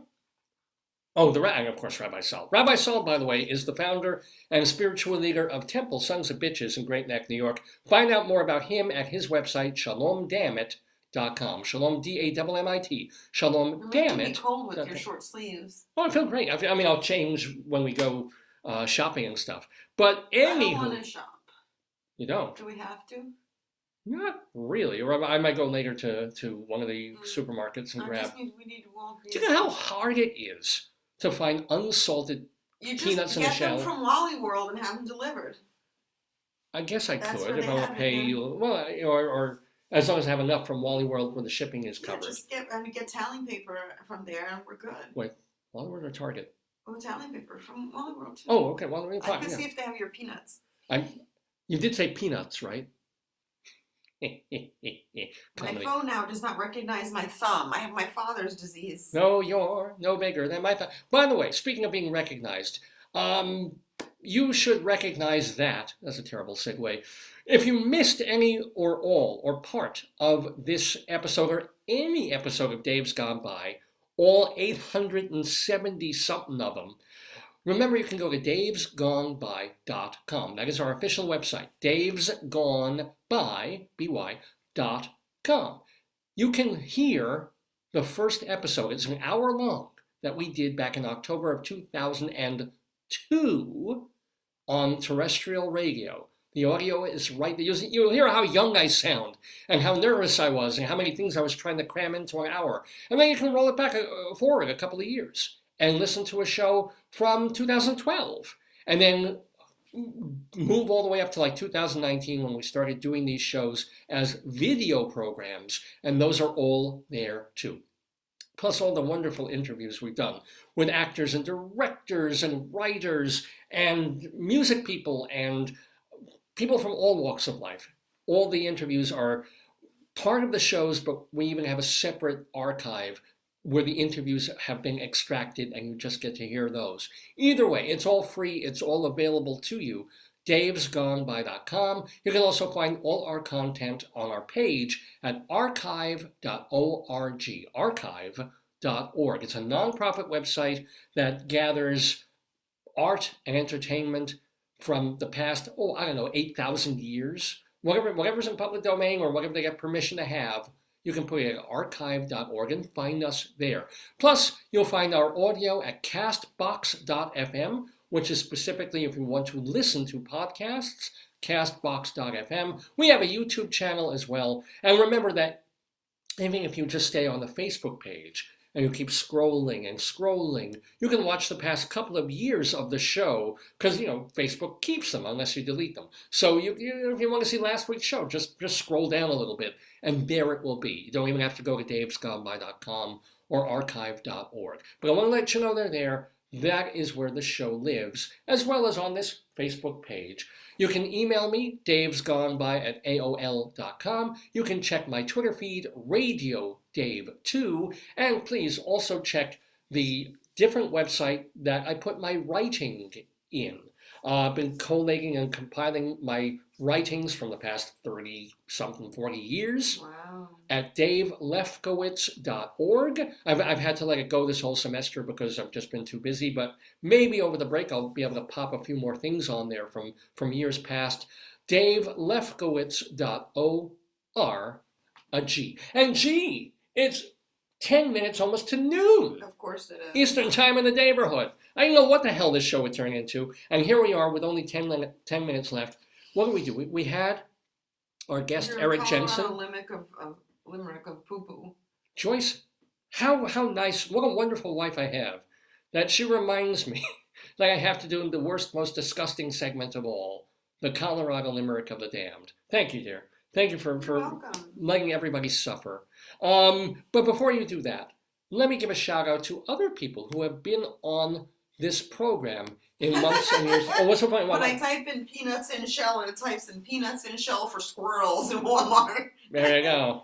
But yeah, the Colorado Limerick of the Damned will be coming up. But first, Yeah, they have it, David. they do. They do, and they have, what is it? What's that brand? It's pretty good. Oh, I don't know the name. They have it for Hampton Farms. Hampton- They that's have a him. 5-pound bag, Yes. and they have a 5-pound bag. It's $34. Or a pack of 2. Excuse me. You can get 10 pounds of nuts for like $35. It's a little on the pricey-ish side, but whatever. We'll think about it. Yipes. Is that with shipping? I think it's free shipping. Anyway, here's some Mozart, just a little, to get us into talking about the friends of the Daverhood, folks who've been on this program in months and years past, and we kind of let you know, hey, what are they up to? Oh my god. Look at Oh my, how many pounds? Birdie raw peanuts and shell, 2 pounds, great for boiling, $21.99. They don't taste it. No, I want roasted. Yeah. I like roasted. Anyway, let's talk about all the nutty people who've been on this program in months and years past. They're not all nutty. I want to let you know that, by the way, if you are on Long Island in New York tonight at Port Washington, you can see Judy Collins performing at Landmark on Main. She's still concerts. She's in her 80s. She's doing concerts. You can see the legendary Judy Collins at the Port Washington Landmark on Main Theater tonight. Also, tonight, oh, this is so cool. Even though he can never join us in the morning because he's even more orthodox than Eva. Oh, Charlie. Our great friend Charlie Gross tonight, if you're in New York, What's he doing? go to Congregation Ohad Tzedek on West 95th Street. He's performing his one-man show, Oh, How I Found an Affordable Apartment in Manhattan. good for him. Yes! Good for Charlie. No kidding. Wow. And he's doing it after Shabbos on Saturday night at Congregation Ohad Tzedek. On like the bima or the altar, or is he going to be No, in they probably have or like a black I don't know if box or like a... I don't know if they make the room for him. Maybe they have Oh. a special room. And why not? Good for him. Yeah, he's probably I'm getting the proud venue of for him. free. And I don't know. It might be free to get in or you make a donation. I don't know. But it's How I Found an Affordable Apartment on the Upper East Side, I think it is, or West Side of Manhattan. He's Or on the whatever they're west side. trying. Yeah. I don't know where he was, you know. Yeah. But anyway, that is tonight also. Go see Charlie Gross in Manhattan. And then on Tuesday, Wilson Germain Heredia, who you saw years ago in Rent on and off Broadway. He's doing a cabaret show at Chelsea Table and Stage over on West 26th Street. That is this Tuesday night. Playing off Broadway now through December 11th. Linda Lavin is in the play You Will Get Sick. What a title. That's a roundabout theater production at their off-Broadway house, the Is Laura this a Pels. new play or new? Oh yeah, brand new. West 46th Street is where the Laura Pels is. Nice. And then, yes, Eric Comstock and Barbara Fasano, they are still, of course, doing their weekly cabaret show Who now eats- through December Wait, but who 17th. eats boiled peanuts? I don't understand. No, they're okay. It's a different what flavor. Are they? They're like. They're just not roasted. They're cooked, Oh. but they're not roasted. They're boiled. They're good, but I don't want 20 pounds of boiled peanuts. And if you've ever boiled Too your nuts, late. you know how Too painful that can be. late. Well, there we go. But anyway, Comstock and Fasano are at Birdland now through December 17th, and I believe that's Saturday night at 5:30. David Cale's play Sandra has been extended at the Vineyard Theater off Broadway now through December 18th. Let's see. Dry roasted peanuts in shell, 1 pound for $24. $24? Are they nuts? It's They expensive. are nuts, actually, come to think of it. Now through January 3rd, every Tuesday night, Vince Giordano and the Nighthawks at Birdland on West 44th Street. On Broadway, we've been talking Broadway, of course, Toga Feldschuh is in Funny Girl. That is at the August Wilson Theater. It's hard to get nuts. I get nuts every Saturday from 9 until noon. Lilius White is in Hadestown. Alan Menken wrote the music for Aladdin on Broadway. 50 pounds of peanuts for a bird feeder, $100. That's actually that's a good price. But it's non-roasted. Yeah. Our birds would be happy if we did that. The squirrels would be in heaven. Oh, they absolutely would, yeah. Alan Menken also wrote the music Did you for do your thing of the damned yet? Not yet, Okay. no. Alan Menken also wrote the music for Little Shop of Horrors, which co-stars our friend of the Daverhood, Stuart Zagnet, as Mr. Mushnick. That is at the West Side Theater off Broadway. Jim Caruso's cast party every Monday night at Birdland. Go to Disco Birdland. party. Yeah. Disco party. BirdlandJazz.com for tickets. Evan Seplow is the founder and editor of StageBuddy.com, a great friend of mine and a friend of the Daverhood. He was on this program back in 2009, if you can believe it. And then Dr. Demento. Subscribe to drdemento.com for brand new, online only, Dr. Demento shows. And those, my friends, are the friends of the Daverhood.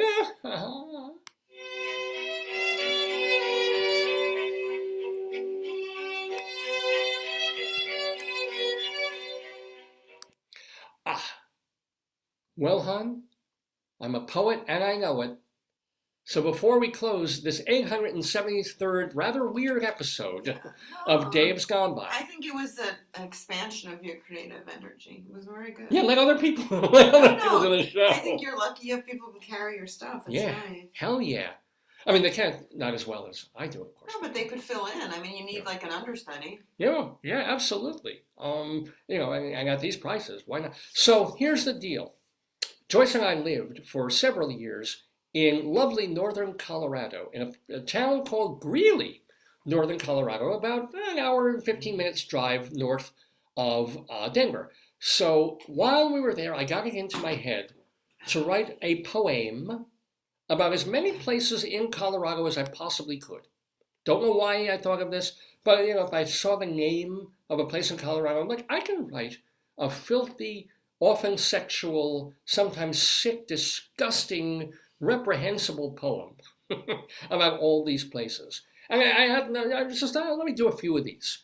That has turned into a monomanic quest, ladies and gentlemen, over the past several years to do more and more and more. So I now have more than 200, probably bordering almost on 250. I don't think I'm close to there yet, of these poems, of these 5-line Limerick poems. And we call them Limericks of the Damned because I wrote them and they're generally not for mixed company. So we have another one. And I wrote a new one this week for Jefferson, Colorado. Yeah, you try rhyming Jefferson. You see how that goes. But I did. So, ladies and gentlemen, our Colorado Limerick of the Damned for Jefferson, Colorado, on Dave's Gone By. A limerick is a comic verse of 5 lines, in which lines 1, 2, and 5 will end with words that rhyme. And likewise, verses 3 and 4 also end with words that rhyme. So this is a limerick. Rocky Mountain, oh, Colorado, indeed, ladies and gentlemen, Rocky Mountain getting high here on Dave's Gone By with our last few minutes and a moment or two devoted to Jefferson, Colorado. I'm going to tell you a little bit about Jefferson and then hit you with the poem. Jefferson is a small community in central Colorado near South Park, quite honestly. It's in that catchment area, and it's about 9,000 feet high, even more than like a mile and a half there. In the 1880s, rancher William Head laid out the town and gave land to both the railroad and the town folk around his Head Ranch. Yeah, that's very different from what you think of a ranch in Nevada. But William Head kind of founded the place in the 1880s. There's also now, in Jefferson, Colorado, a strip mall of retail stores, some houses, and some trailer park stuff. There's also a one-room schoolhouse and an old train depot there. So there's this cool mix of new and old and rich and poor and all of that. And a restaurant called, since it was a railroad and ranching town, the Hungry Moose Caboose. Isn't that wonderful? I love the Hungry Moose Caboose restaurant. And it's Colorado, so there's trails and camping and fishing. You won't find any hotels in Jefferson, but you will find them in nearby Fairplay. And if you want to roll back, you can kind of go to davesgoneby.com and hear the poem that we did about Fairplay, Colorado. But anyway, yes, fair play to you. It is time for me to do it. I can't avoid it any longer. Ladies and gentlemen, Jefferson, Colorado, for our Colorado Limerick of the Damned. I know a young woman in Jefferson who's mute, and you won't find a deafer one. She's sweet and she's quiet. Too bad she won't diet. At 300 pounds, she's a heifer, son. Please send your comments and complaints to davesgoneby@aol.com. davesgoneby@aol.com. I try and read everything that comes in. I don't necessarily have the time to respond. Also, you can post your comments on the Facebook page or direct message me on Facebook page if we're friends there. I do want to welcome some new friends on Facebook. Here's what happens, man. I've got more or less 5,000, the limit, friends on the Facebook page. So what happens was things get away from me and people have a friend request that they make. And I can't just hit click, click, click because half the time they're bots and it's spam and they're not real. So I have to kind of go and do like, A, I'm almost at my friend limit to begin with. And B, is this a real person? So I've got a message and this and that. So I apologize. People sometimes wait weeks and weeks and they forget they even wanted to be friends or why they wanted to be friends of the Daverhood. But welcome, I did allow a few people new people in this week, and I hope they are watching the show for the first time and enjoying Dave's Gone By. So, it just remains for me to thank you for joining us on this Saturday, December 10th, 2022, for the 873rd episode of Dave's Gone By. We've been calling it the EXASPERATED, because it was that kind of show. It worked out actually really, really well. But you know, it was kind of an exasperating morning but not exasperated by having the wonderful people Eva Heinemann from High Drama, Ronald from Soul of the American Actor, and of course, Erik Jensen. Go see him on Broadway in The Collaborators. And it's playing now through middle of January. And thank you very much to Daniel Deraney for setting up the interview on the show. Giving a shout out to Leslie, hope she's feeling better, and to David, hope he gets back on the show in a couple of weeks. I'm guessing we might do a show next week. I will be in grading hell. This is basically the very end of the semester in the two places that I'm teaching. So one class has ended this week, another ends early in the week, and then just papers, essays coming in, like more than 100 that I'll have a week and a half to grade. So I'm just going to be like batshit crazy over the week. But I may try and make time to do a brand new Dave's Gone By episode next Saturday, December 17th. If not, I really want to try and do one for the holiday season the week after that. So to find out whether we're doing a show, go to davesgoneby.com, check this Facebook page. I will let you know. So may see you next week. We'll certainly see you again within the next 2 weeks for a brand new spanking episode of Dave's Gone By. Hon, do you want to say farewell to the folks? Oh, hold on. I think she's bringing a bag of nuts. Hold on. Oh, wait a minute. Hold on.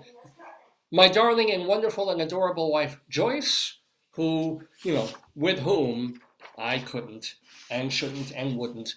But here she is. Ladies and gentlemen, Joyce, thank you so much, my dear. Her hand, love you. Smoothing my hair. And can you do the pubes? Because they're all over this sprouting. Anyway, Potato, you were very good. He wants to go out singing. Have him sing the words because he knows them. The words to what? But he sings different words, remember? There goes the neighborhood. Sweet. Oh, he can do the bum, bum, bum. No, but he can sing. He knows the words. He does? I don't even know. Okay, Potato, we're going to go out on special music today. You're going to sing the Neil Diamond song. He has his own Sweet version. Caroline. Can you sing it with it? Or? No, he has his own words. Oh, I love my ketchup. Oh, how I love my ketchup. I can drink ketchup all day long. It's not quite the melody, but... Ketchup, ketchup, ketchup.